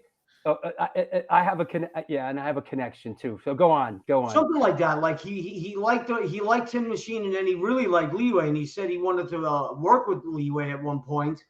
Nothing was guaranteed, nothing was written in stone, but he said he'd like to work with us, and nothing ever came to fruition out of it. Supposedly, something derogatory was said about people and by my front man, and Bowie didn't take too kind to it that night live. Ooh. So that ended that pretty quick. Here's a Tin Machine. Here's a Tin Machine connection here. All right. Tin Machine had the Sales Brothers, right? And the Sales Brothers, you following me on this, Stephen? Oh yeah, I know. Now don't say the Sales Brothers' dad was a well-known comedian, and here's a picture of the Sales Brothers' dad and my dad directing him in a commercial. This, of course, is Soupy Sales, and Arnie Stone. My dad was directing. I don't know what the product was, but this is my dad directing Soupy Sales in a commercial. Soupy Sales' sons, Tony and Hunt, and Hunt and Tony Sales were in Tin Machine. Yep. Oh, yep. okay. Yep. So there, and I saw Tin Machine at the World here in New York, and they were heavy. They were cool. Yeah. They were actually the Tin Machine, the video for Under the God. There's a bunch of hardcore guys in the audience, and I believe Harley's in the video actually. Ah, wow. He's one of the kids on the stage. Makes sense. Remember the World? Wow. Yeah, I saw Tin Machine there. I saw Big Audio Dynamite there. Wow. I saw HR there. I saw the Dead Kennedys there. We played there when I was an Antidote. Oh wow. That said, Mike Belmont, where do you see the film going from here? Any plans, screenings, anything, or have we reached the promised land, and we're good? To me, Amazon Prime is the best bet, and It is. everyone has it. It's $5 to buy it, $2 to rent it. I got another movie on there called Go Fund Yourself. It's a nice comedy if you like Caddyshack or Pineapple Express. It's just every household has it. It comes. My Samsung phone has the built-in button for Amazon Prime. So we're also on Tubi as well. Yeah. For those of us who are a little penny pinched, it's free on Tubi. Just some commercials you got to sit through. Yeah. But yeah, Is it free on? It's free on Tubi. It's free on Tubi. You just got to sit through some commercials. Every 10 minutes or so, you sit through a few commercials, but that's not bad. Yeah, Yeah, and that sucks. To have your name and your work, like you said, to have your films on there is the ultimate. For It's anyone to amazing. search it. It's amazing, Gibbons, that I'm a filmmaker. I've done a lot of films. What it comes down to, in a lot of ways, is accessibility, right? Like it's the same thing with making a record, right? Right. You fucking make a record, you want people to hear it. You want people to know it's there. Yeah. And a big part of the game here is like getting it out there, and it's like people talk about these Bowery Electric shows we do, right? Like these Bowery Electric shows that we do, right? that everybody knows, right? Me and Jesse Mallon, we talked about it, and we came to the conclusion that let's make it free.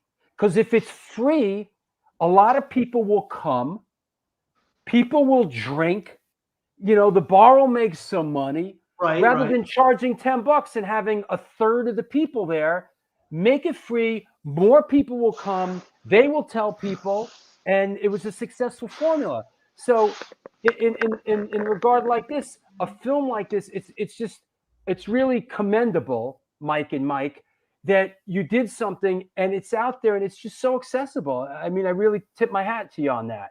Thank you. And like you said with the book, it'll outlive all of us. 50 years from now, you could search. Yeah, right. Absolutely. That's the best feeling, Even and $10 like it too, everyone should like these days. I'd spend $10.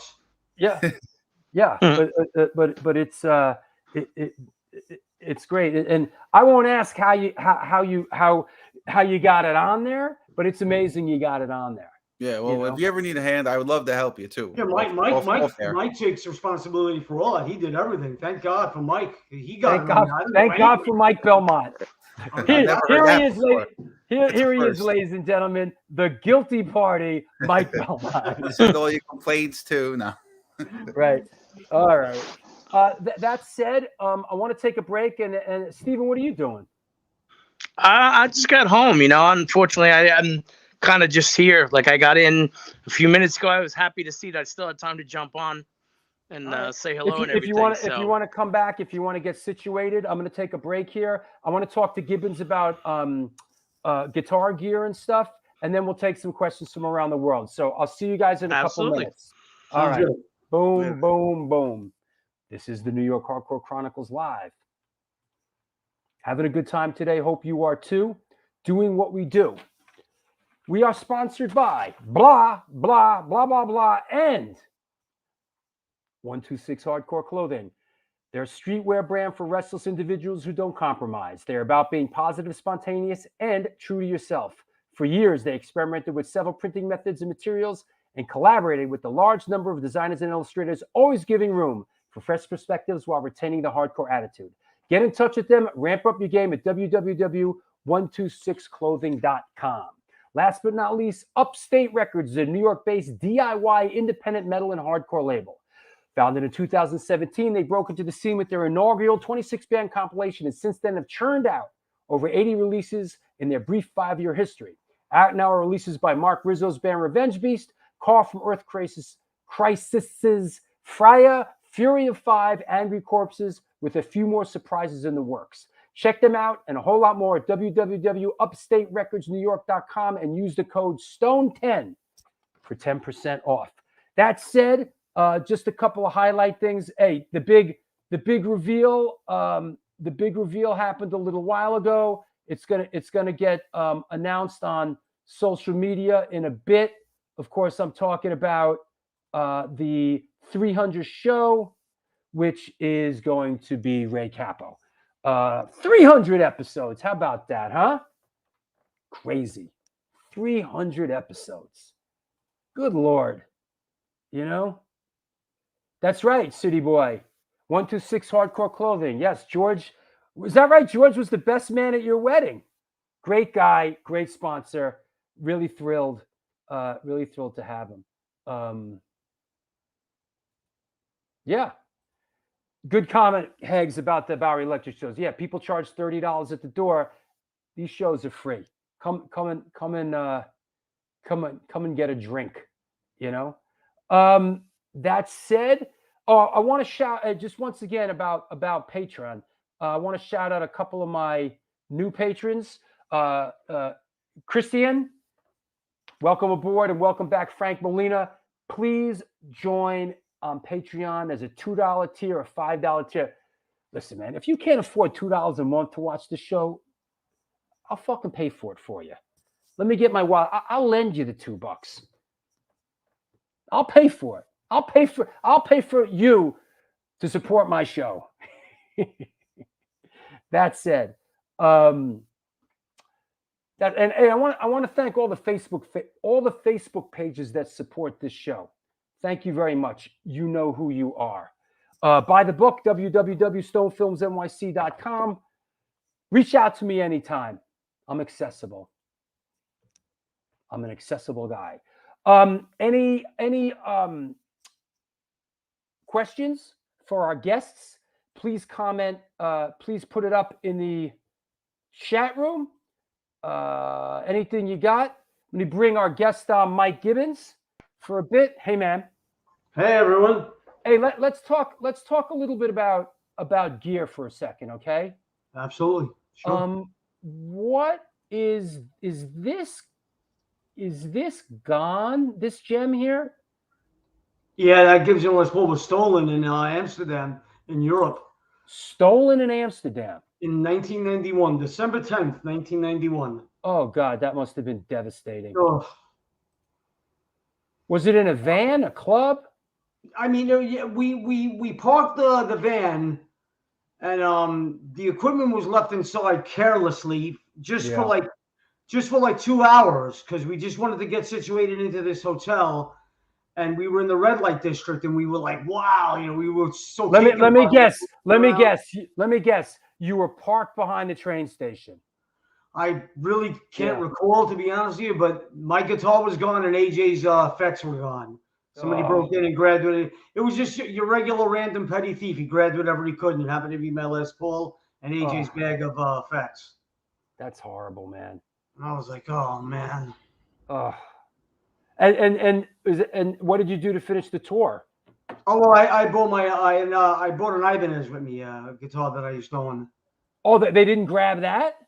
Oh, no, that's what I'm saying. It was some sort of petty theft crackhead dude in Amsterdam. He broke the window, grabbed my guitar, grabbed AJ's bag, and ran away.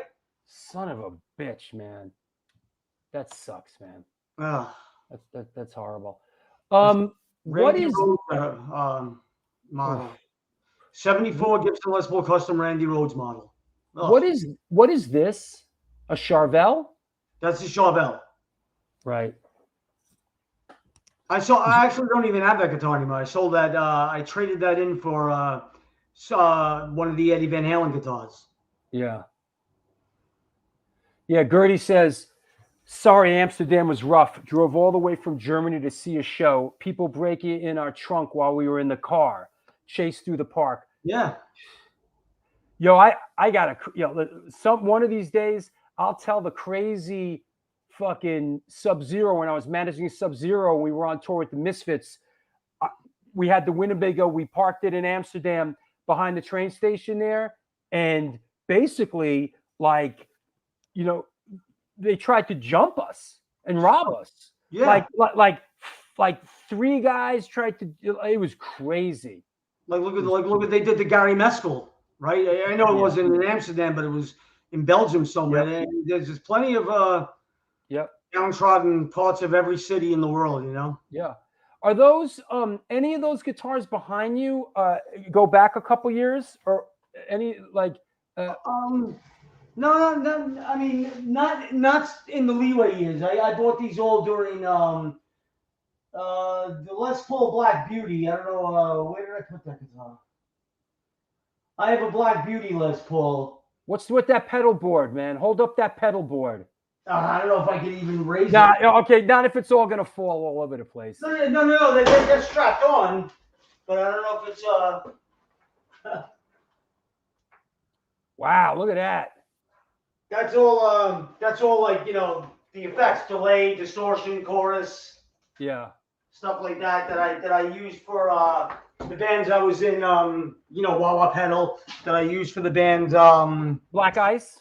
Black Ice, right, the cover band. Is Larry Kelly asks, is that a Silver Les Paul Anniversary Edition?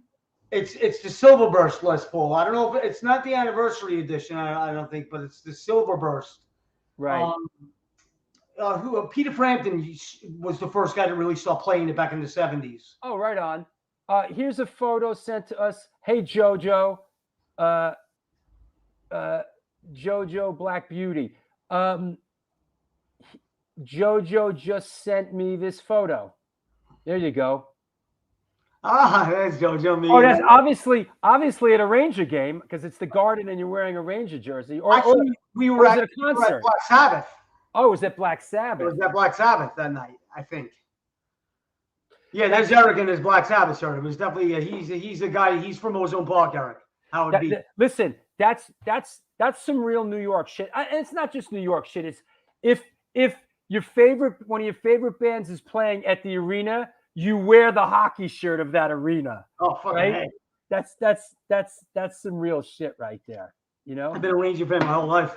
Yeah. Darren asks, do you use an EQ pedal to boost your tone? No. No? Not at all, no. Just straight, just a distortion pedal and that's it. Heg says, Mike, thank you for the tips. My daughter and I still practice the exercises you generously taught us. Cool, no problem, Kev. Not sure. Are those guitar exercises or are those exercises in general? Well, I'm sure he's talking about guitar, but right. You got to do a few pull-ups. There's a pull-up bar right over there. There you go. Anderson Slade says, last time I saw Leeway was with Guar at Studio 54. Speaking of the Guar doc. Well, actually, that was the new Ritz, the old Studio 54. We supported Guar at the new Ritz. I think I saw that. That was 91, August 2nd, 1991. Yo, I saw Leeway at the old Ritz once. I don't remember what it was. I don't know if you guys would be headlining, but man, you guys came out and it was after the Desperate Measures came out, and like you guys owned the place that night. Like Eddie just came out just nonchalantly went across the stage and just jumped right in the audience and set it off, man. Cool. You guys were fucking great. Yeah. Yeah, the front man and Eddie, man, I'll tell you, he was a great front man. He was. And you know what? Eddie Sutton had and has a great voice. Oh, yeah. He was very energetic and very good. He controlled the crowd well. And back then he was like this little skinny dude in this basketball jersey, and he would just belt it out, man. Yeah, great lung power. Our friend and supporter Rob Castori asks, would you like lessons? Not from you. Not from you, Rob. Touche. Because you suck. You know that. What's with the whole Gibbons sucks thing that you guys have going on? What is this? Rob and I know each other close to 40 years. Guy, 38 years or whatever. And he was always a neighborhood. He was well known throughout the borough of Queens as being a killer on guitar, shredder. Yeah, he's up there with the shredder. So we all started calling each other. You suck, you suck, you suck, and it's been going on for 40 years. Yeah. You suck, you can't play guitar, you suck. Got it. That's why he's always commenting on my Facebook page. You suck, you suck. And Gloria too, another shredder, another progressive guitar player, killer from Woodside, Queens.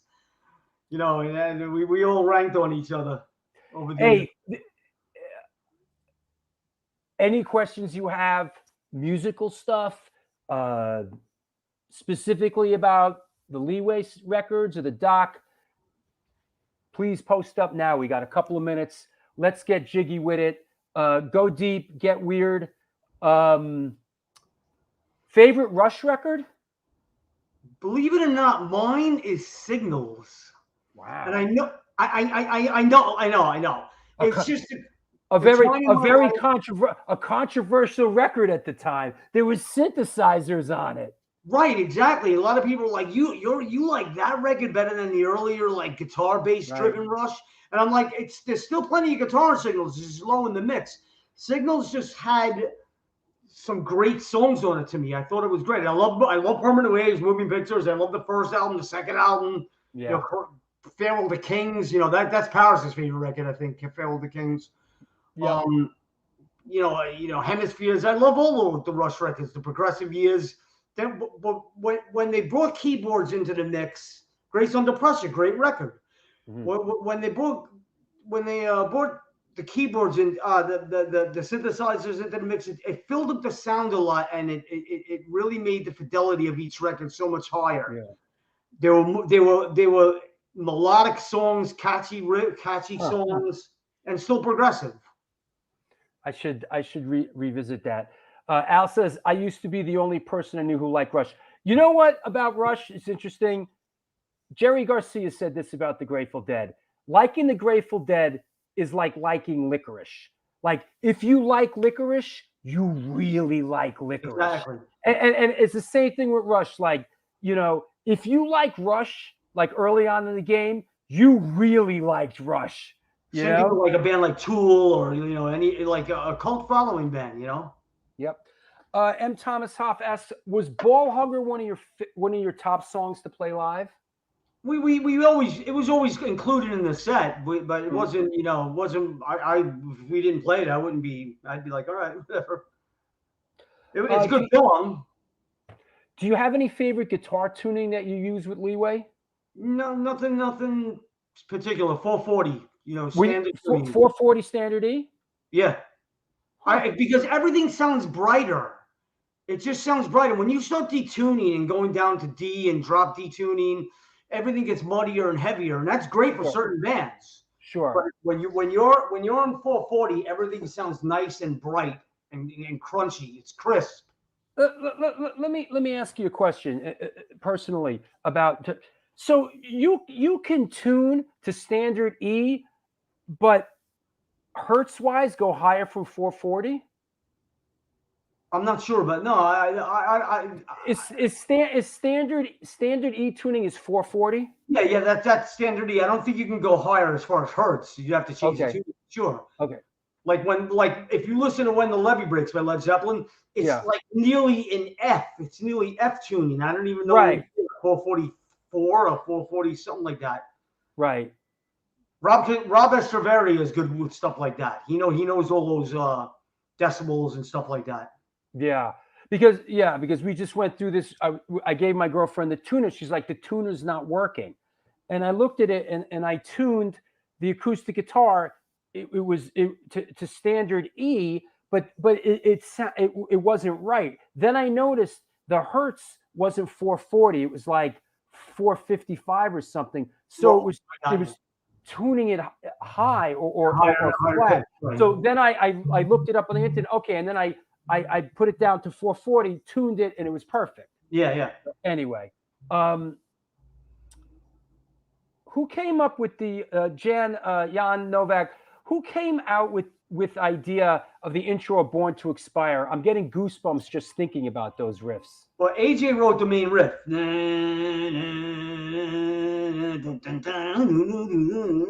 That was AJ Novella. Zowie wrote the bass line, of course. Right. But AJ wrote the guitar line. Yeah. This is a good question, and we should touch on this. I'm trying to imagine Mike being a part of Adult Crash and Open Mouth Kiss. What's his feelings on that era of Leeway? Now, let's tread lightly here. Sure. I listened to after I listened to the two records this morning, it sent me in the direction of Adult Crash and Open Mouth Kiss. Now, Adult Crash is not on Spotify, so I listened to Open Mouth Kiss, and to tell you the truth, I really enjoyed it. Now, it's very different than the two records that you play on. And, they basically, took the band in a different direction, which interestingly enough in that time, and I could testify to this because when I was in Antidote, the same thing happened. We veered off in another direction. It was really in the air in those years, with a lot of new music coming in. Your thoughts on those records and you leaving the band? Well, a part of it, the material that was being written for Adult Crash, that was a big disagreement between me and myself and AJ. To be honest, I was saying I think we should head back to the Born to Expire sound and criteria. Let's give the fans, because of the grunge movement coming in and exploding. I said fans are gonna want something to hold on to. Let's stay in the Born to Expire realm, and AJ just wanted to do something different, and the Adult Crash material that he was coming up with, I wasn't happy with at all. So like we all had these. It was just a disagreement, a creative disagreement. So I was, the band actually did break up at first. Yes, the band I just remember broke that. up. And then when they reformed, they reformed without me, and it was all good. I was like, I understand. I don't want to play that material. I'm not. That's not your thing. That's not your thing. Open Mouth Kids was excellent, though. I thought that record was great. Man, I listened to it this morning. I don't know if I've ever listened to it. I might have, maybe in passing once, because I remember getting Adult Crash and really sort of being a little disappointed. It wasn't in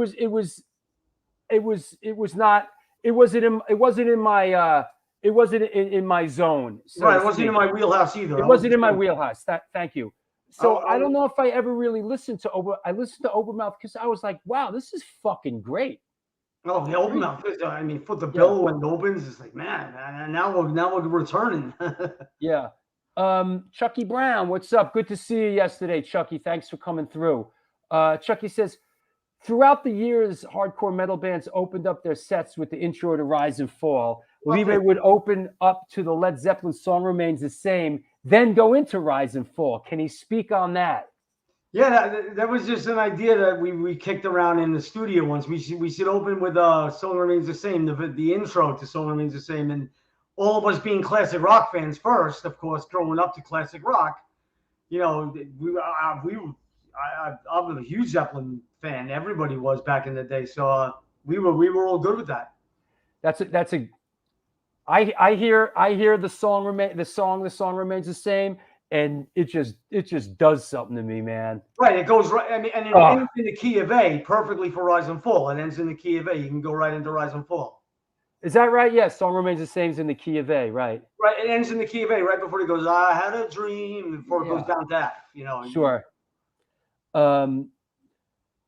Michael Springo, Leeway was extremely important to me as a kid. Thank you for the riffs, brother. Very welcome, Michael. Thank you. Hegs just sent me a picture. Let me download it here. Here we go. This is a good one. Two real riff masters here in Hegs. Apparently, I guess this is at Slayer. What did he say? Let me see. I think he said this is at Slayer. Here is you, Hegs, and Paris Mayhew. Oh, cool. Yeah, that's when Slayer, the last Slayer show at the Garden, they played the Garden. Then. Oh, I was there. Right, Gary Holt was on guitar. Yeah. I was there. Yeah, there's me, Kev, and Paris. Yeah. That was a good show. Yeah, it was. I enjoyed it. Yeah, good one. What else? Mike, what about the intro at Irving with the Jaws intro? John, see, John's like another. He's like you, Drew. He's like a glossary. He remembers. He remembers. He remembers crazy. He remembers shit. I don't remember that, John. John, a Jaws intro? You mean the actual song? Dun dun dun dun dun dun dun dun dun dun dun. You know the song. I don't remember that. Yeah. Sean McNally, our friend and supporter up in Boston. Thanks for the riffs of music, Mike. Love Leeway and booked several of your Boston shows back then. Oh, cool. Thanks. Appreciate your perspective in the doc. Great to see you on here, bud. Another great episode. Well, thank you, Sean, and thanks for That's why I support the show. You need guys like Drew Stone to keep this thing going, man. Well, thanks. No, no sweat, man. Thank you, Sean. Thanks. All right. Well, there you go. Hey, Mike Belmont, you want to come back on? You with us? Guys. Hey, buddy. What's going on? Hey, buddy. So, in retrospect, as we start to wrap it up, as we head down the home stretch, the documentary film on Amazon and Tubi, right? Yes. Leeway, the Forgotten Ones. It is very affordable. It's free on Tubi with commercials. It's $1.99, I think, to rent it on fucking Amazon. Watch it. It is an important piece of New York hardcore and crossover history. I recommend it. It's an interesting film. Thanks, Drew. Yeah. Thanks, Drew. Anything? Let me just say regarding the film, Gibbons. In retrospect, with the film, are you happy with it? Is there anything you wish you could have changed, or you just? No, I'm very good with that. I love the way Mike edited it. Mike did a fucking spectacular job. It came out great. I was like, wow, this is fucking badass. I mean, my sister just watched it today. She just texted me before I said, oh, well, tune into Harlem Chronicles Live. I'm going online in a little while. Yeah. So I mean, I owe a thank you to whoever uploaded a lot of these live shows from CB's. And to them too, whoever you are, one from the Palladium. I know the Shed My Skin TV page had What's this? Come on, girl. Is this like a little promo? Yeah. Remember, Yeah, right? yeah. You did 3 promos. You did 3 One of our promos. promos is a montage in the movie as well. Let's watch it. I think that's some more. Come on, girl. Push.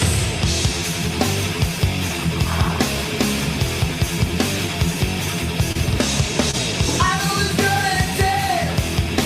And guess who's to blame?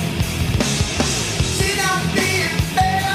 She don't care. I know it's not my legend, but it feels that way.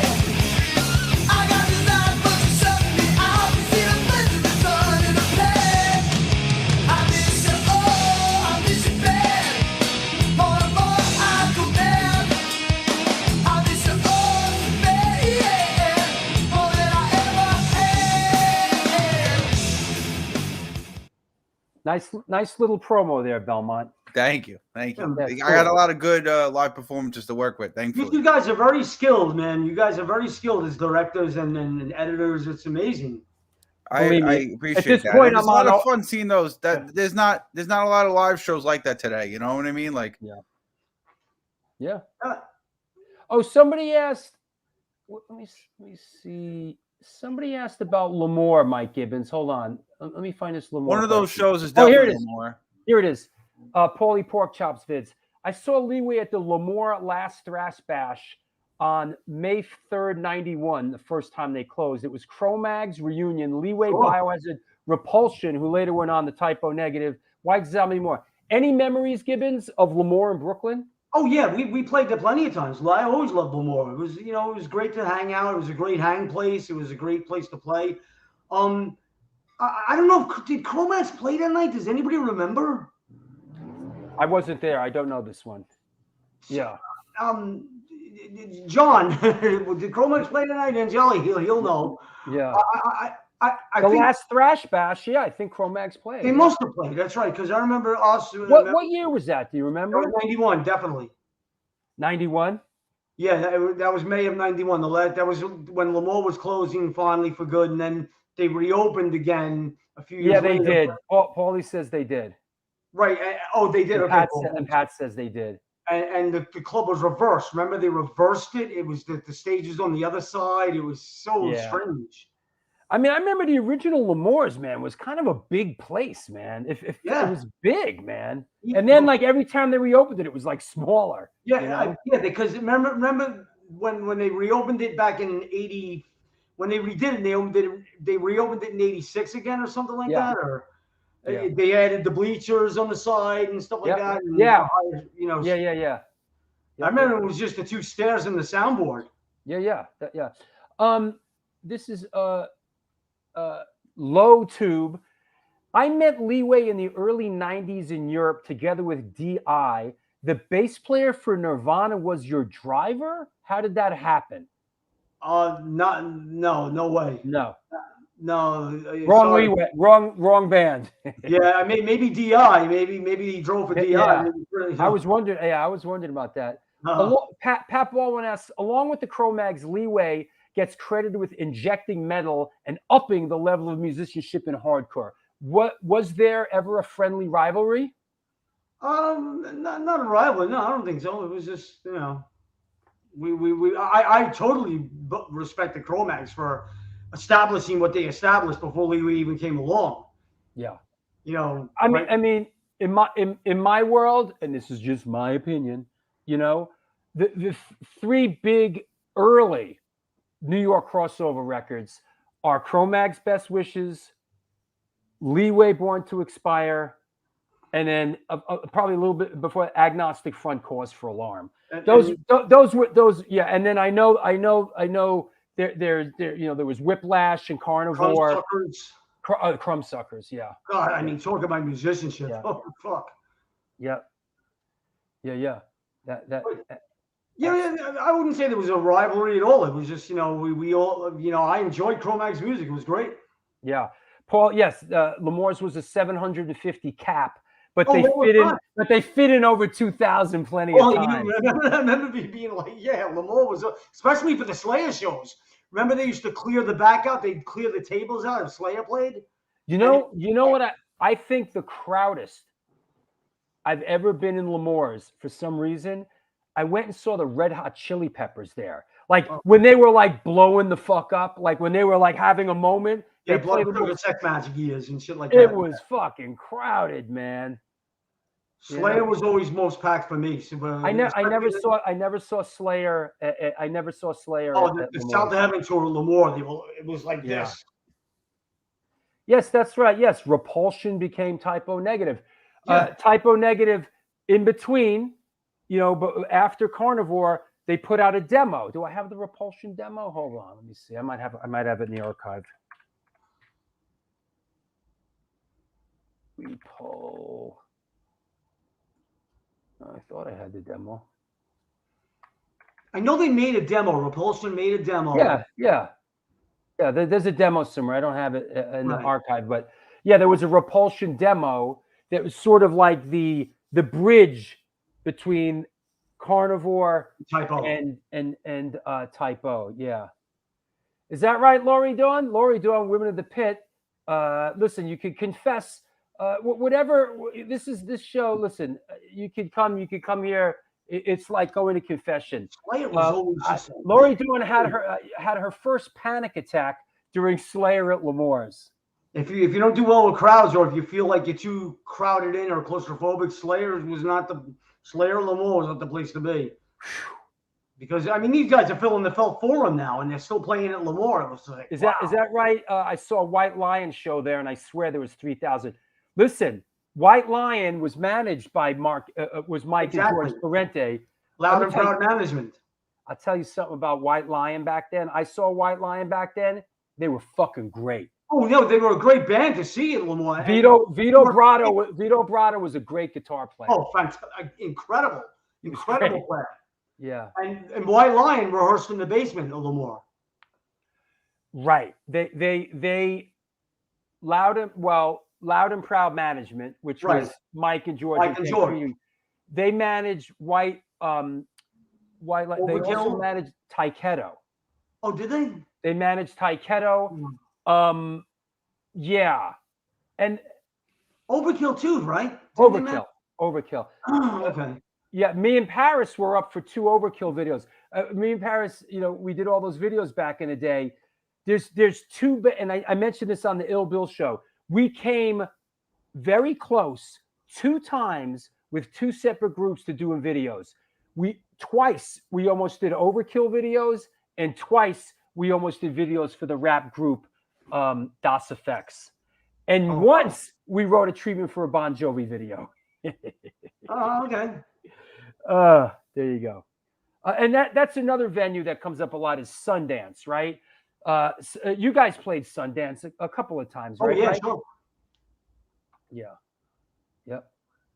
Sundance is a cool place to play. Frank Cariola was always a good guy. You know. Is that right? RS70 says Slayer at Sundance. People had tickets and couldn't get in. Never heard of shit like that. Bro, same thing with Testament, the Practice What You Preach tour. It was my birthday. I turned 21 that night. And people waited in a line. There was nearly a riot outside because people couldn't get in. Is that right? Paulie says, first time I saw Leeway was at Sundance on Long Island in '89, opening for Exodus. It was Exodus, Leeway, Sick of It All, Teste Fungus? Yeah, they were a local band. And Toxic Shock. Yeah, I remember that show. Listen, they always, back then, guys like Frank Cariola and the Parente brothers, you could fucking oversell a fucking club, you know, on a night. You have someone looking out for the cop. You just there was no fire marshal, man. You know. I remember the Biohazard show at the Marquee. Anybody remember the Marquee on 11th Avenue? Of course. Remember that place? Biohazard played there September 11th, 1991 or 92. Wow. And it was so fucking packed. It was right before Urban Discipline was released. The fire marshal showed up and he started all the firefighters were in there doing the head counter thing. I was like, yeah, they're not going to be able to stop this show. No way. You know, I'm working on this Biohazard doc, and of course, L'Amour's plays heavy into it. Sure. And there's footage that I shot New Year's Eve. I think it was 92 to 92, 93. Biohazard played L'Amour's on New Year's Eve. And I have that footage. Some of it's going to turn up in that. That was fucking packed. Oh yeah. That was packed. Who's sending me? More people sending me Gibbons pictures. Oh, that was right before Urban Discipline was released at the Marquee, and the fire captains were walking around with the head counter. Right. It was insane. Mike, let me ask you: are you playing any music these days? What's going on? Right now, I'm not, honestly. I'm not doing anything. I'm not even in my cover band anymore. I just, I'm nursing a few things in my personal life, my liver cirrhosis and stuff like that. I just want to heal and get better for next summer. Well, I hope you do, because you're a great guitar player, man. Thank you much, everyone. Aren't Leeway members in the Biohazard Panic Attack video? I don't think so. I don't think so, but I would have. If I knew they were filming it, I would have definitely drove to Brooklyn and been in that video. That video was fucking great. Astoria Lou says, I passed on seeing Nirvana at the Marquee in September '91. I think we all did, Lou, right? We were going to go, and then we didn't go. Something happened. We just didn't bother going. What? Two things I saw at the Marquee that were great. One, Johnny Thunders and the Heartbreakers reunion. Oh, wow. At the Marquee, and I was really close, and I got to see Johnny Thunders and the Heartbreakers. They were great. I'm sure another show I saw at the Marquee that I remember was a band called Archangels. I don't know if anybody remembers this band. Oh yeah, I remember. Yeah, it was the two guys from Stevie Ray Vaughan's band after Stevie Ray Vaughan passed. That's right. And what's his name? The two guitar players, Doyle Bramett Jr. Or Doyle. I don't know. Doyle Bramett and Charlie Sexton. They were great. Oh wow, Charlie Sexton. Okay. Another big show at the Marquee was Creator. Remember the Creator Biohazard tour? It was Creator, Biohazard, and I didn't see Pantera. that. Yeah. I think they opened the show, Pantera. Yeah. Is that right? You saw Pantera, Cowboys from Hell? Pantera played the Marquee for sure. I don't know if I'm mixing up shows. I saw Pantera, Cowboys from Hell tour.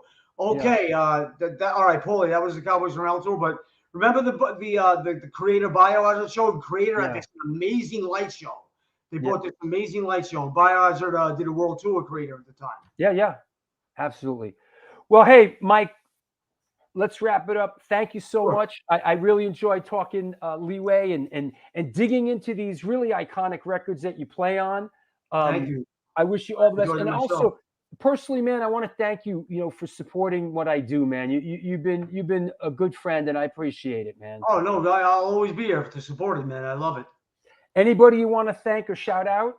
Drew, I really want to thank you for having us and featuring this documentary, and I really want to thank you for having us as guests, and of course you, Mike, wherever you are. I can't see him. Yeah, Mike had to go. He dropped off. Oh, so Mike, I want to say thank you very much for editing the doc and doing everything you could, and for the excellent work you did for it. Yeah, let me get the. Thanks, Willie. Let me get the.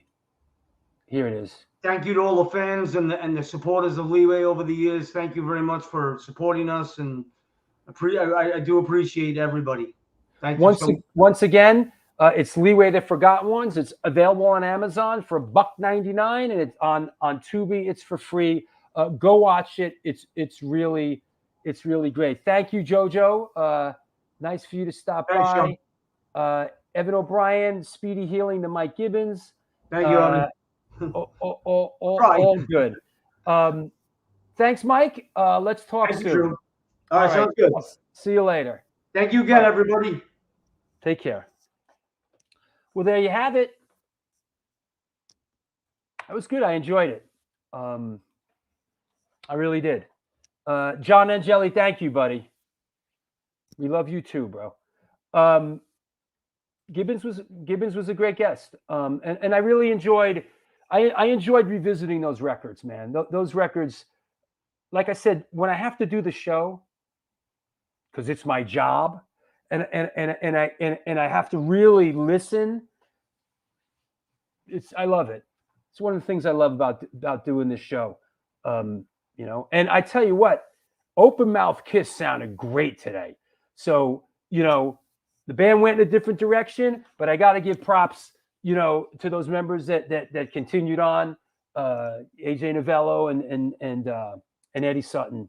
Love that record. I one day, maybe when Adult Crash goes on streaming, I'll be able to listen to it as well. Thank you, RS. Great show. Gary Mescal did the show. Gary Mescal did the show a while back. It's on YouTube. Go back and find it. 1 week from today, we'll be back with Trevor from American Werewolves. And of course, the 300 show, Ray Capo will be on. So that is, yo, Debo the Pro, what's up? Yeah, there you go. Yes, Lori Dawn. It's all good. As someone who lives with someone with liver issues, I wish Mike a healthy recovery. Absolutely. That's tough, man. That is tough. Yep. Thank you, everybody. All right. Let's go get something to eat, my friends. Thanks for watching, everybody. This was the New York Hardcore Chronicles Live. Thanks. Thank you. Enough. Yes, of course, it's Ray Capo's first time. That's why it's a big deal. That's why it is a big. It is a big deal. So that said, there you go, Pat. Thanks a lot, everybody. I'll see you in a week. Buy the book. I love you, Rochelle. I'll see you soon. Until then, as Pat Baldwin says, do good things and good things will come to you.